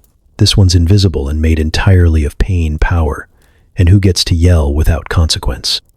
It starts at the bottom with you, covered in sawdust and desperation, and stretches up to men in cloaks who visit once a week to point at things they don't understand and leave before the pitch starts. Boiling. At the very top are the nobles. They're not workers. They're not even here most days. They show up on horseback, clean boots, and cleaner hands, with rings that could pay your entire crew for a year. They walk through the yard like it's a theater. They don't speak to you directly. They speak near you, loudly, to each other, about progress and milestones and strategic imperial timetables. Once, one of them tripped on a hammer you left on the ground. You got whipped for that. He got helped up and fed goose. Beneath them are the master shipwrights. These are the architects, the planners, the gods of wood and wrath. They know every beam, every rib, every flaw. They carry massive hammers not just to work with, but to point like scepters. If they say something is wrong, it is wrong. If they say you ruined the keel with a poorly cut joint, it doesn't matter that they marked the wrong measurements to begin with. The fault trickles down, and you're the sponge. They wear heavy leather aprons and frown like it's a second job. You might think they're workers like you, but the difference is simple. They're allowed to make mistakes and survive. One of them once forgot to account for wind shear in a sail configuration and nearly tipped a completed vessel during its maiden test. No punishment. Just a muttered, wind's tricky, and a round of ale that evening. When you forget to nail one board flush, you lose 2 fingers and gain a nickname you don't like. Below them are the journeymen, skilled laborers with just enough experience to supervise, but not enough to question authority. They're the ones who teach you how to split wood, bend planks, and not die on a rope ladder. Some are kind, most are tired, all are paranoid. They know they're one mistake away from joining you back at the bottom. If a noble stares at them too long, they start sweating. If a master shipwright calls their name in the wrong tone, they suddenly remember a chore and vanish for an hour. Then there are the apprentices. Slightly cleaner versions of you, but only because they've convinced someone to say they're learning instead of flailing. They carry tools, take notes, and mess up important tasks with an air of educated confusion. No one likes them, especially the journeymen, who see their own replacements brewing in the shadows. Apprentices pretend they'll move up one day, but everyone knows the real truth. Unless they're blood to someone important, they'll age into journeymen and die there, same as the rest. And finally, at the bottom, is you, the laborer, the body, the hands. You don't get a title. You don't get credit. You get shouted at, borrowed, blamed, and occasionally noticed when something goes catastrophically wrong. You bleed into beams and hope that no one notices you long enough to remember your name when assigning blame. You thought you could rise. That hard work meant something. That maybe if you showed up early and stayed late, someone would say, "That one, promote him." They don't. Because promotion isn't a reward. It's inheritance. You can't climb the ladder because it was never built for you. It was built above you to stand on, to weigh you down. Even your boots tell the story. Leather so thin your feet ache from morning to night, soles patched with scraps. Each step a reminder you were born to serve and sweat, not to supervise. And the irony? The nobles hate each other more than they hate you. They bicker and boast and plot about titles and taxes and land disputes while standing over ships you built with your blood. The master shipwrights hate the nobles for interfering. The journeymen hate the masters for hoarding knowledge. The apprentices hate everyone for not seeing how clever they are. But everyone hates you equally, because if you weren't there, they'd have to do the work themselves. Every morning starts the same way. Someone rings a bell that sounds like it's been dropped down a well, and the entire yard goes quiet just long enough to mumble a few words toward the sky. This is prayer time. Mandatory, somber, and deeply confusing if you've already been screamed at twice and had your bread stolen before the sun cleared the horizon. You kneel on planks that stab you through the knees and fold your pitch-stained hands, pretending that you're not actively furious at both God and your foreman. A priest, or something close to one, stands on a crate near the tool shed. He's got a crooked cross made of two nailed-together oars and a voice like wet gravel. He reminds you that work is a form of worship, that sweat is sacred, and that pain purifies the soul. You stare at the splinter lodged in your thumb and wonder just how holy you must be by now. The prayers are short. The silence after is shorter.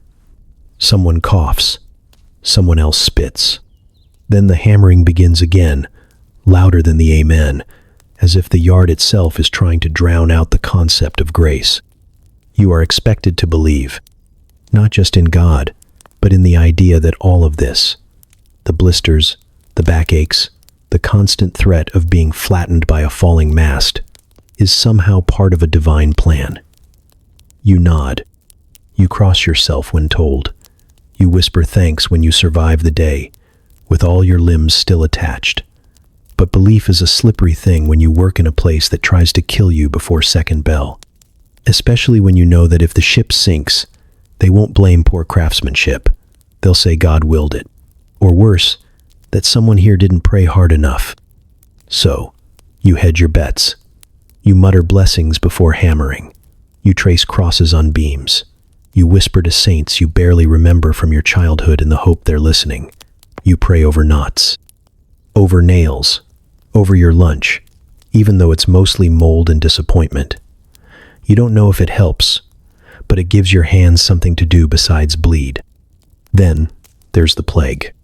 You've heard whispers about a village upriver where half the people started coughing black and stopped standing up. You've seen men come into the yard with skin too pale, eyes too hollow, talking too little. They disappear a day later. No one says where. The steward says the rats are just part of dock life. The priest says it's punishment for sin. You wash your hands in brackish water and hope neither of them is right. And yet, despite the prayers and the fear and the coughing and the general sense that everyone might drop dead before the hull is sealed, the work never stops. If anything, it gets faster, more frantic. Like the shipyard is racing death itself. You sand wood while watching your crewmate scratch at a rash on his neck. You haul rope past a pile of old tunics that no one will touch. You hold your breath in the bunkhouse when someone sneezes. You dream of better things, of cathedrals where the floor doesn't bite back, of clean robes and full meals and singing instead of groaning. But that life belongs to someone else. Yours is here, on the docks, among the broken planks and the broken people, trying to stitch a future together with nails, pitch, and divine mercy. You're not sure what salvation looks like anymore. Maybe it's just a ship that doesn't sink, a meal that doesn't taste like rot, a week without fever. Maybe it's a day when no one dies. You cross yourself before you climb the ladder. And you pray, not because you believe it will change anything, but because at this point, it's the only thing you haven't tried. You wake up soaked, not because it rained last night, but because it rained through you. Your blanket, more of a suggestion really, gave up halfway through the storm, and your boots are filled with something between water and shame. Your first breath tastes like rot and wet wool. You try to stand, but your knees have turned to stone, and your hands are too swollen to bend. Welcome to another day in the open-air purgatory they call a shipyard, where the weather isn't something you check, it's something that hunts you. Rain doesn't just fall here, it invades. It seeps into the boards, the rope, the nails, your skin, your bones. The yard becomes a swamp in minutes, a mud-slick death trap where every footstep is a gamble and every tool is rusting before your eyes. The chalk lines you spent all day marking yesterday have vanished. Your only reminder of the hull's alignment is the memory of your boss shouting that it better be straight or you'll sleep in the keel tonight. You try to work. You try to pretend that a saw still cuts when wet, that wood still obeys when bloated, but every board you pick up is heavier, softer, warped, like it's mourning its former life as a tree. The nails slide in crooked, or not at all. The pitch refuses to stick, running like oil down the seams it's supposed to seal. Your hands slip on every handle, and at least once before breakfast, your hammer betrays you and hits your own thumb like it owes it money.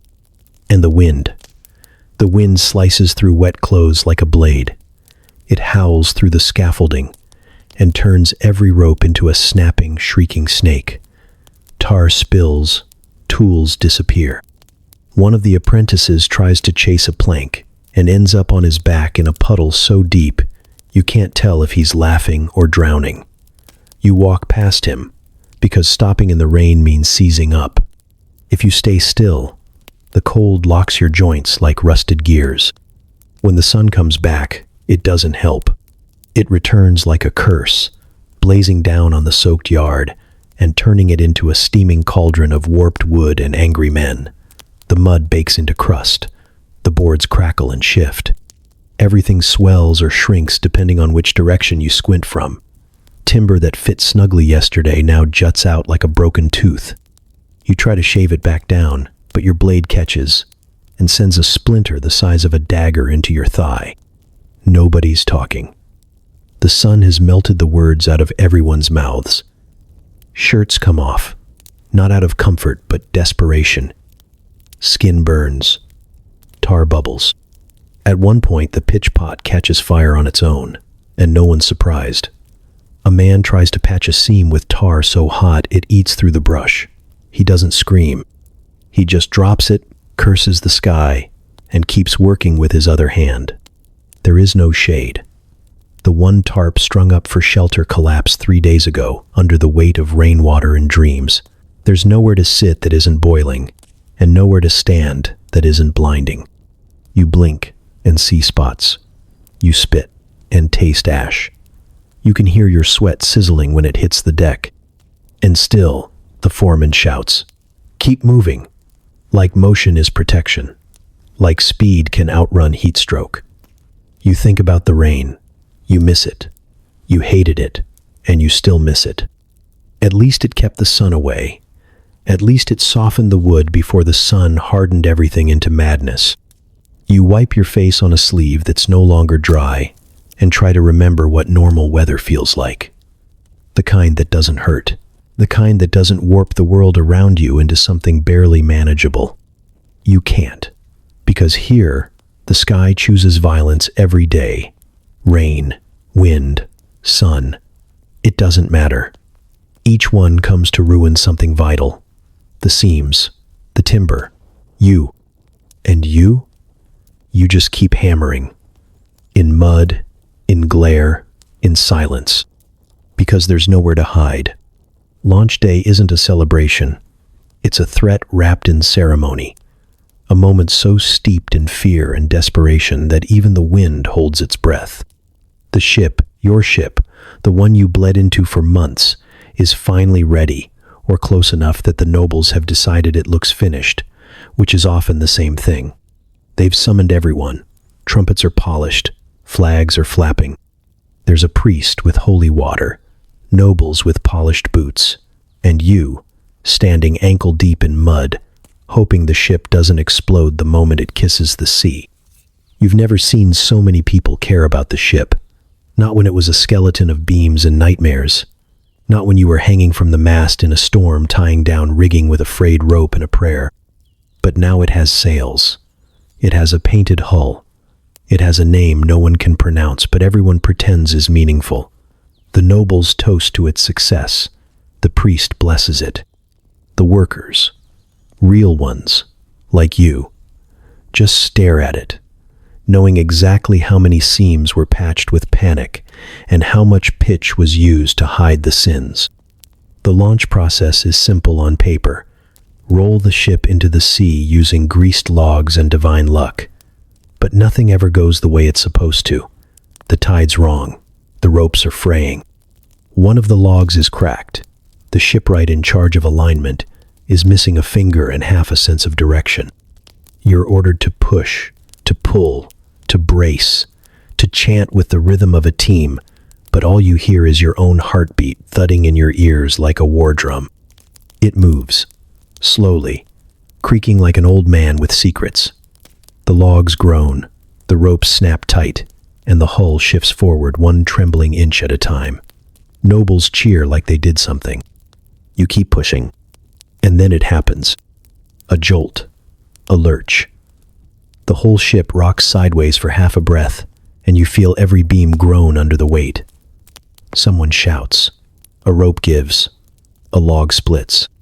The priest drops his holy water and mutters something not fit for a sermon. But the ship rights itself, slides forward again, down the slope, toward the sea. Then it hits the water. There's a splash, massive and chaotic, soaking everyone within shouting distance. The ship bobs once, twice, and floats. Sort of. It leans a little, maybe more than a little. One of the nobles asks if it's supposed to do that. The master shipwright nods like a man trying not to throw up from nerves. You notice the slow seeping stain of water along the lower planks. It's leaking. Not enough to sink, not yet, but enough to know that something went wrong. The oakum wasn't packed right. The pitch didn't cure. A seam gave under the pressure. Whatever it is, the ship is already drinking from the ocean, and it hasn't even raised a sail. And the worst part is, everyone's looking around for someone to blame. Not the nobles, not the priest, not the shipwrights who drew the plans or approved the timber or vanished every time something needed patching. No, they look at you. You, with tar on your boots and splinters in your knuckles. You who hammered and sealed and prayed and worked through bleeding fingers and storm-black skies. If the ship fails, if it sinks, if it so much as sighs in the wrong tone, they'll say you ruined it. You'll be the story they tell about a lazy worker, about how one man nearly doomed a king's vessel with his carelessness. You know this because you've heard those stories before. You've seen the men they blamed, and you've seen how quickly they vanish. But the ship doesn't sink. Not today. It lists, it leaks, it insults the dignity of everyone watching, but it floats. Barely. The nobles clap. The priest raises his hands. The master shipwright announces the ship seaworthy with all the conviction of a man bluffing his way through a duel. You step back into the crowd, heart pounding, praying no one calls your name, because you know the sea, and you know it doesn't forgive shoddy work, noble lies, or crooked seams. It punishes everything, and it hates you personally. The nobles don't want a ship.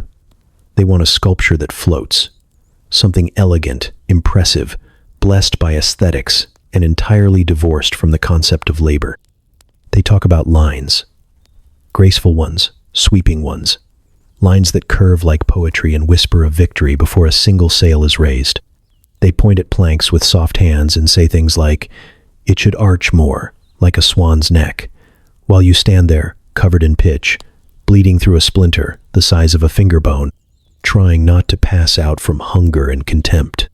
They don't know what it takes to curve a beam. They've never planed a knot out of a green timber, or bent oak with nothing but boiling water, brute strength, and the eternal scream inside your chest. They don't know the creak of a plank on the verge of snapping, the way the grain fights you with every stroke, the heat of steam on raw skin. They just say, "More curve," and sip their wine. You've been hammering the same cursed beam for 3 days. The jig isn't holding. The braces slip. The heat isn't enough, or it's too much. The wood bends wrong, then breaks, then splinters like it's mocking you.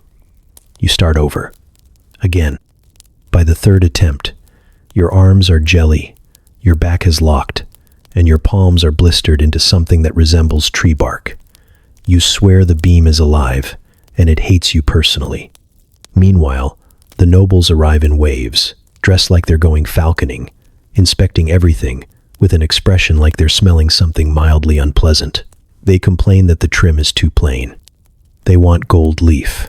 They want carvings of dolphins, of angels, of heroic battles. No one remembers but them. One insists on a figurehead shaped like his great-grandmother riding a lion. Another wants a wine rack installed below the tiller. You don't even get to question it. You just nod and carve. You cut scrollwork into the rails while bleeding from your knuckles. You attach gilded fixtures using nails that cost more than your entire wage for the season. You step back, dizzy from fumes and hunger, and watch as a man with powdered hair taps the mast and mutters, "It needs more flair." Flair. As if the ship will win battles by dazzling its enemies into submission. You're still patching gaps in the hull, still sealing cracks with pitch that never quite cools right, still praying every night that the keel doesn't split under pressure. You haven't slept more than 4 hours in a week, haven't eaten anything fresh in longer, and still they walk through your workspace as if it's their garden. They demand perfection. They demand beauty. They demand something that looks like it was never touched by human hands, despite the fact that yours are cracked, swollen, and soaked in every inch of it. There's blood in the bilge. Yours, probably. From when the brace snapped and you fell elbow first into a beam. Or maybe from when your chisel slipped and caught your thigh. It doesn't matter. The water down there always runs red after a long day. The gold trim still goes on. It's hammered in by someone barely standing, someone who can't afford to rest, because a noble wanted to impress a foreign ambassador with shiny hull accents and something called visual presence. You want to shout, to tell them that ships don't sail better because they look pretty. That elegance doesn't matter when the rigging snaps, or the rudder sticks, or the hull floods, because too much effort went into dolphin carvings and not enough into actual caulking. But shouting isn't part of your job. Silence is. Obedience is. Suffering is. So you keep working. Because in this yard, form always beats function, at least until the ship is out to sea. Then the sea takes over, and it does not care about gold or grace. It cares about weight and shape, and whether the men who built the hull bled for it. You did. But the nobles will never know that. They'll just say the ship is beautiful. The ship leaves without you. You stand at the edge of the dock, body sagging like wet rope, and watch it drift away. Slow, smooth, a miracle born from 1,000 injuries and not a single day off. Your muscles are soup. Your hands don't open all the way anymore. You haven't slept since the final hammering frenzy that ended just before dawn. But the ship moves. It floats. And that's supposed to mean something. It doesn't. A cheer erupts behind you. Nobles clapping as if they did more than make everything worse. The priest is back, throwing holy water into the waves like it owes him money. The master shipwright nods with grave satisfaction, his expression carefully calibrated to say, "I alone made this happen." He hasn't lifted anything heavier than a mug in weeks. The apprentices beam, already writing the story of this launch in their heads. The triumph of vision, the power of design, the noble success. You cough into your sleeve and taste tar. Your boots are soaked with seawater and blood, not all of it yours. You haven't eaten since yesterday. Real food, not the brick-hard bread and rancid cheese they call sustenance. Your whole body hums with a quiet ache, the kind that doesn't scream but just settles into the bone like a tenant. You lean against a barrel and try not to fall asleep on your feet. As the ship rounds the bay, a sail creaks. A line snaps taut. The wind catches and carries it forward like it's been summoned by magic, instead of back-breaking labor. You hear someone near the noble delegation mutter, Looks graceful, doesn't it? Another replies, like poetry, truly a masterwork.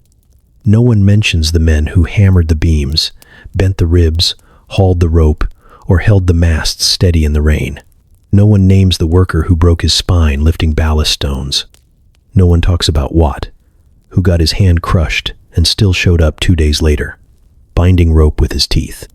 But if that ship so much as lists an inch to starboard, or catches a seam wrong, or leaks under the rudder, every eye will turn to the yard. Someone will mutter, "Poor craftsmanship." Someone else will say, "Improper labor." A steward will flip through his ledger and find your name, not to thank you but to assign blame. You know how this goes. You've seen it before. If it fails, it's your fault. If it succeeds, it's theirs. A few hours from now, the sailors will return with tales of performance.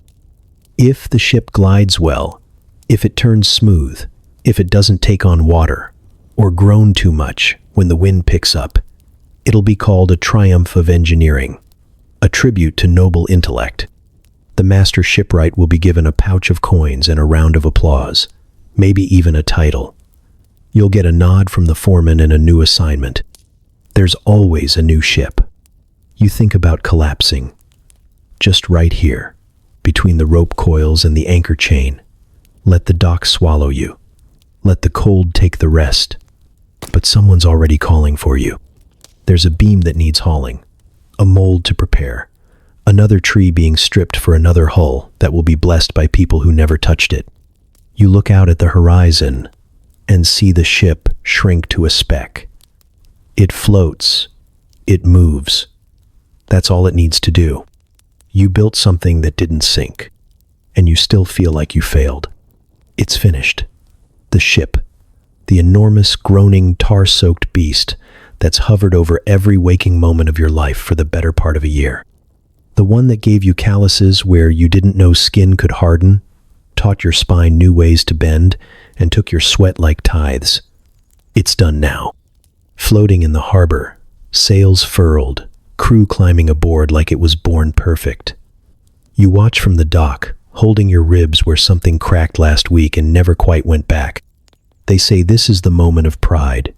That's what you're supposed to feel, that you've built something grand, something that will outlast you. But pride doesn't fit. There's no space left for it inside a body this broken. All you feel is exhaustion in a shape you didn't know had a name. Your hands shake even when you're still. Your knees lock when you stand too long, but buckle the moment you try to sit. You rub the back of your neck, expecting another splinter, and sure enough, there's one, small, sharp, almost comforting now in its consistency. You've started to think the wood is growing out of you, that if you stayed here long enough, your body would be reclaimed by the shipyard. Bone becoming beam, blood becoming pitch. The foreman walks by and slaps your back with a noise that sounds like congratulations but lands like a warning. "Fine work," he says, eyes already drifting past you. You nod. He keeps walking. You were hoping, foolishly, that maybe finishing a ship would earn you a day. Not a bonus. Not a feast. Just a day to sleep until your fingers stop twitching. But there's another hull to start now. Timber's already stacked. You're already behind. And your pay? Still somewhere between delayed and lost to the system. You were promised silver at the end, a clean tally, fair exchange for fair labor. But today, you were handed a smaller coin than expected, a handful of turnips, and a slip of parchment explaining deductions for tools, meals, and a mystery line simply labeled "Where." You could argue. You could hold up the blister on your palm and ask what it was all for. But you won't, because you know the answer. The ship sails, and you stay behind. That's the deal. You're not the captain, not the crew. You're the background noise of progress. You exist in the frame of a portrait you'll never be painted in. You built it, and they'll sail it into glory, or battle, or some noble's fantasy of trade routes and sea monsters. If it returns, no one will say your name. If it sinks, they might, but only to explain where things went wrong. You stagger toward the water barrels, dip your hands in, and feel the sting of every open cut. It wakes you up more than the sun ever does. You catch your reflection in the rippling surface and hardly recognize it. Your face has collapsed inward. Your teeth look like someone else's. Gritted, ground down, clenched around every unfinished sentence you've had to swallow. Around you, other workers move slowly, like wounded animals too stubborn to lie down. No one smiles. No one cheers. A few spit into the dirt, cough, keep walking. This is the aftertaste of completion. Not joy, just survival. You used to dream of ships. Sleek, gleaming things, slicing through blue water like knives through silk. Now you can't look at one without flinching. You know too much. You've seen what's under the trim, behind the polish, beneath the decks. You know the blood it takes to hold those planks together. The foreman calls for the next crew. You're on it, obviously. There's no ceremony, no line break between suffering and more suffering. You wipe your hands on your tunic, feel a rib shift in a way it shouldn't, and shuffle toward the timber pile again. You've built a boat, and whatever soul you had left, it's still inside it. Nailed to the frame, sealed behind pitch, creaking in rhythm with the waves. The tavern is the only place in town that smells worse than the shipyard, but it's warm and loud, and no one asks why your hands are bleeding. It doesn't really matter what they serve. You came here to forget, not taste. The ale is barely fermented, barely wet, and tastes like someone boiled hay in a bucket of regret. Still, it's better than water, which tends to come with its own ecosystem, and at least the ale doesn't judge you when you cry into it a little by accident. You sit at a splintered table with a group of men who look like they've all been punched by the same week. Some of them have.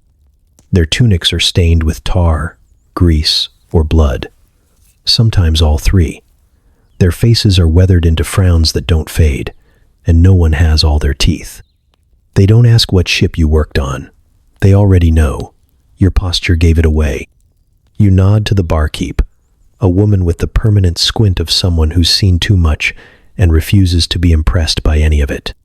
She slams down a cracked mug that leaks just a little, like it's in solidarity with your soul.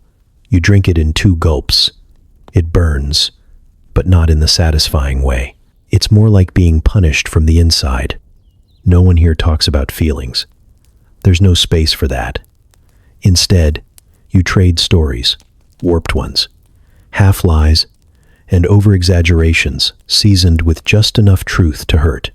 Someone says he once watched a mast snap in half and impale a gull mid-flight.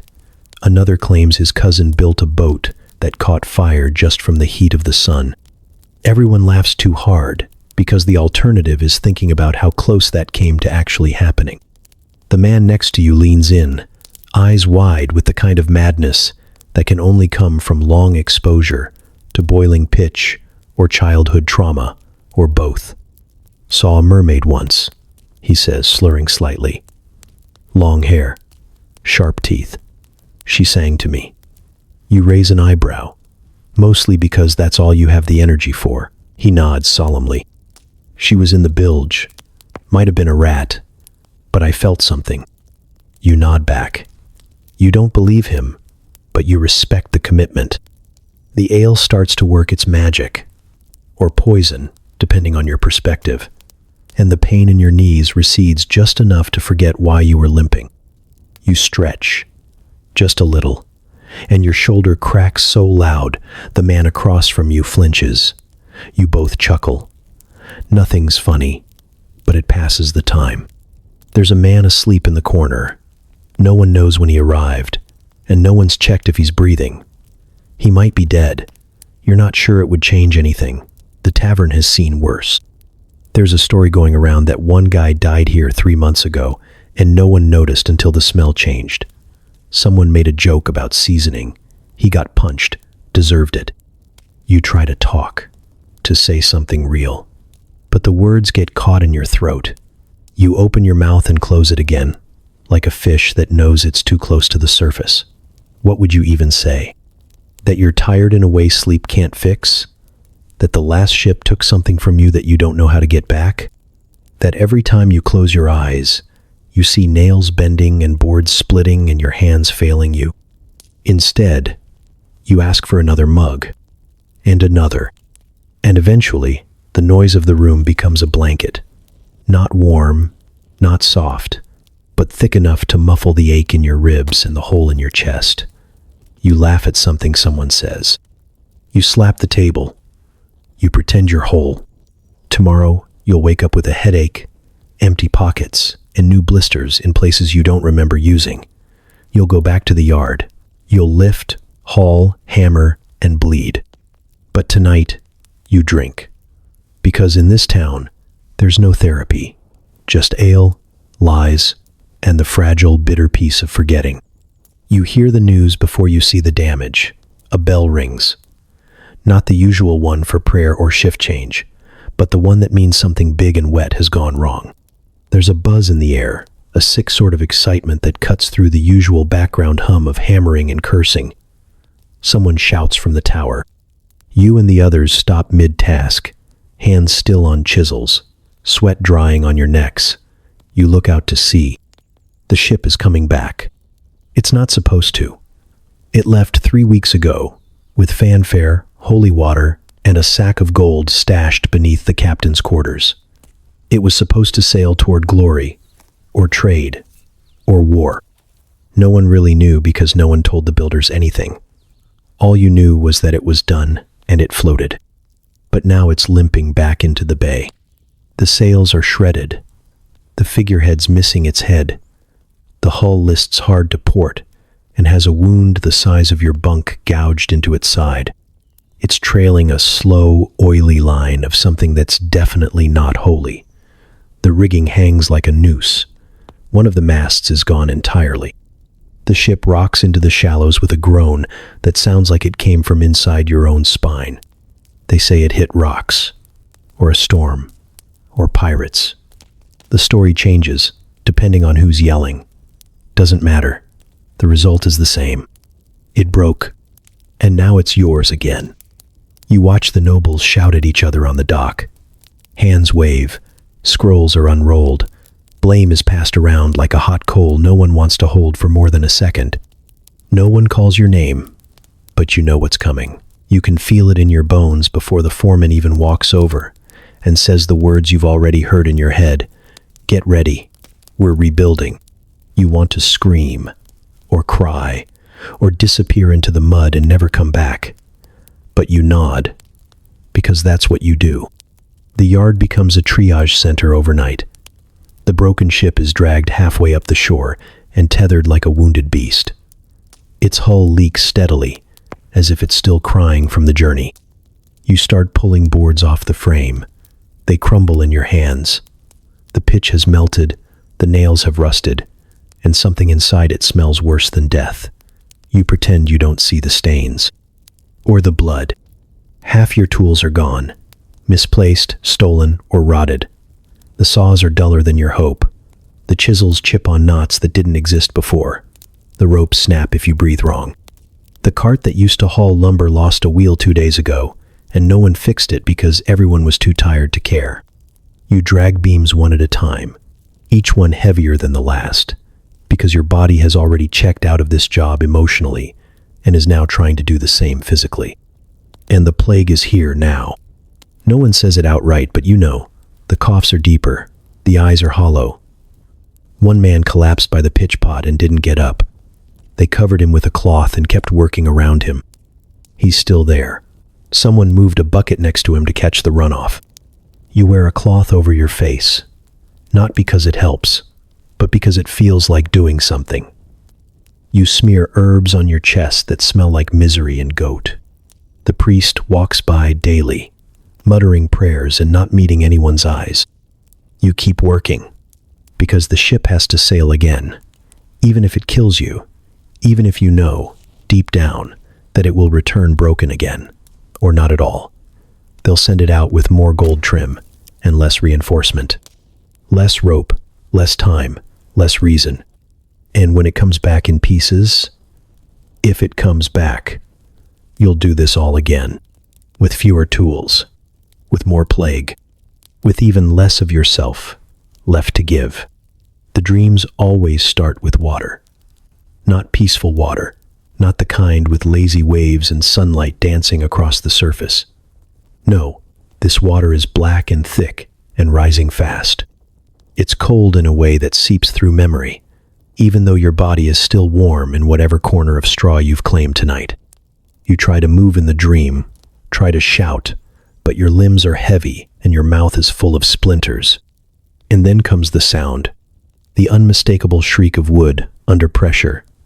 That moan just before a mast breaks. It's always the mast. You see it sway, groan, tilt. The rigging snapping like bones, the sail tearing like skin. It falls toward you in slow motion, massive and final. You scream and wake up gasping, heart thrashing, hands clenched into fists so tight your fingernails draw blood through calluses. Your bunkmate doesn't stir. He's used to it. Everyone is. Half the yard wakes up screaming now. The other half just grinds their teeth through it. You've stopped counting the nights you actually sleep. Not just close your eyes, but sink into real rest. It doesn't come anymore. Not since the last ship. Not since you spent 3 straight weeks under the hull, hammering in the dark while your knees filled with fluid and your mind with dread. Now, even when you doze off, your body doesn't believe it. You twitch. You flinch.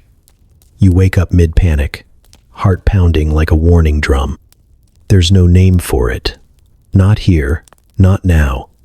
Nobody talks about what happens in your head once your hands stop moving. They just call it being soft or touched, or say you've been breathing too much pitch.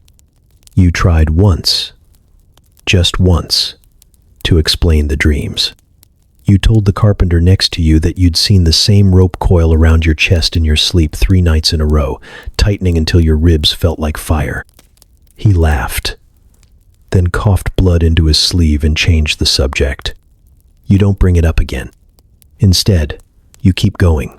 You show up to the yard every morning with bags under your eyes and a mouth that doesn't open unless someone forces it. You grip tools like they might vanish if you let go. You forget the names of the men you've worked beside for months. You drop things. Your hearing's going. Your balance is off. Some days you feel like you're watching yourself from the outside, a ghost in a body that hasn't stopped moving since last spring. You're 28, but you look 50. Your back sounds like a percussion section every time you bend. Your hair's thinner, your teeth looser, your skin gray from sun, wind, and exhaustion that won't wash off. When you catch your reflection in a still puddle, you don't recognize the man staring back. He looks haunted, and yet you keep building. Because it's the only thing you know how to do now. You build ships while silently praying they don't come back. You build them while chewing the same piece of bread for 15 minutes because your jaw hurts and your teeth can't take another crack.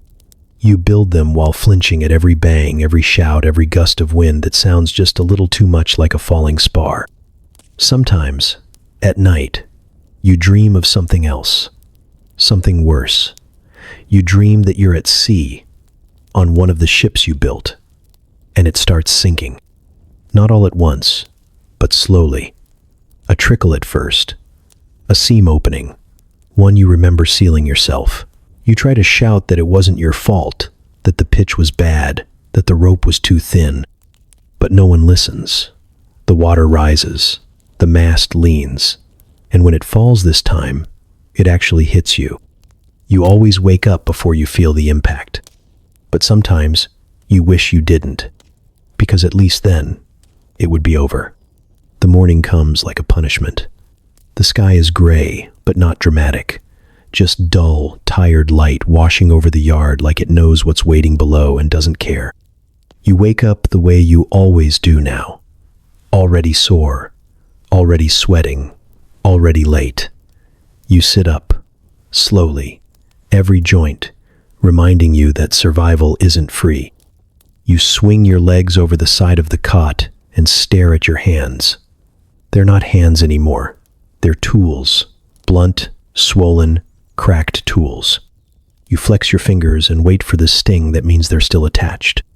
Outside, the yard is already groaning with life. The first saw of the day squeals across damp wood, and someone coughs so violently it sounds like they're trying to remove their lungs manually. You step into your boots without socks, because you don't have any that aren't soaked through with tar or blood or both. Your shirt stiffens before it even finishes drying on your back. You breathe in through your nose and get wood dust and stale meat. You're home. They always said you wouldn't last, and for good reason. When you first arrived, wide-eyed and soft-palmed, you couldn't lift a beam without shaking. You cried the first time a splinter dug so deep it hit the bone. You nearly passed out from the heat of your first tar burn. You gagged when you saw what the rats had done to the rope tower. You thought about running more times than you could count, but there was nowhere to go, so you stayed. And now, months later, you've built something. Maybe it's not beautiful.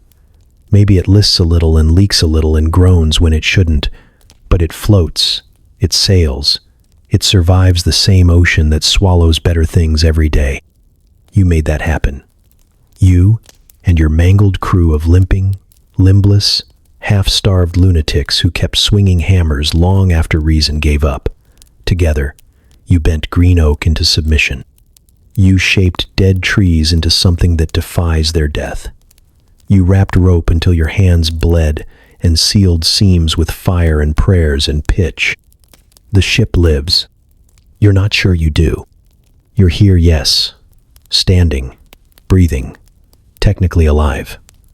But it's hard to remember who you were before the yard took your body and turned it into a vessel for labor. You don't laugh anymore. You smile when appropriate, like a reflex. You sleep with your fists clenched.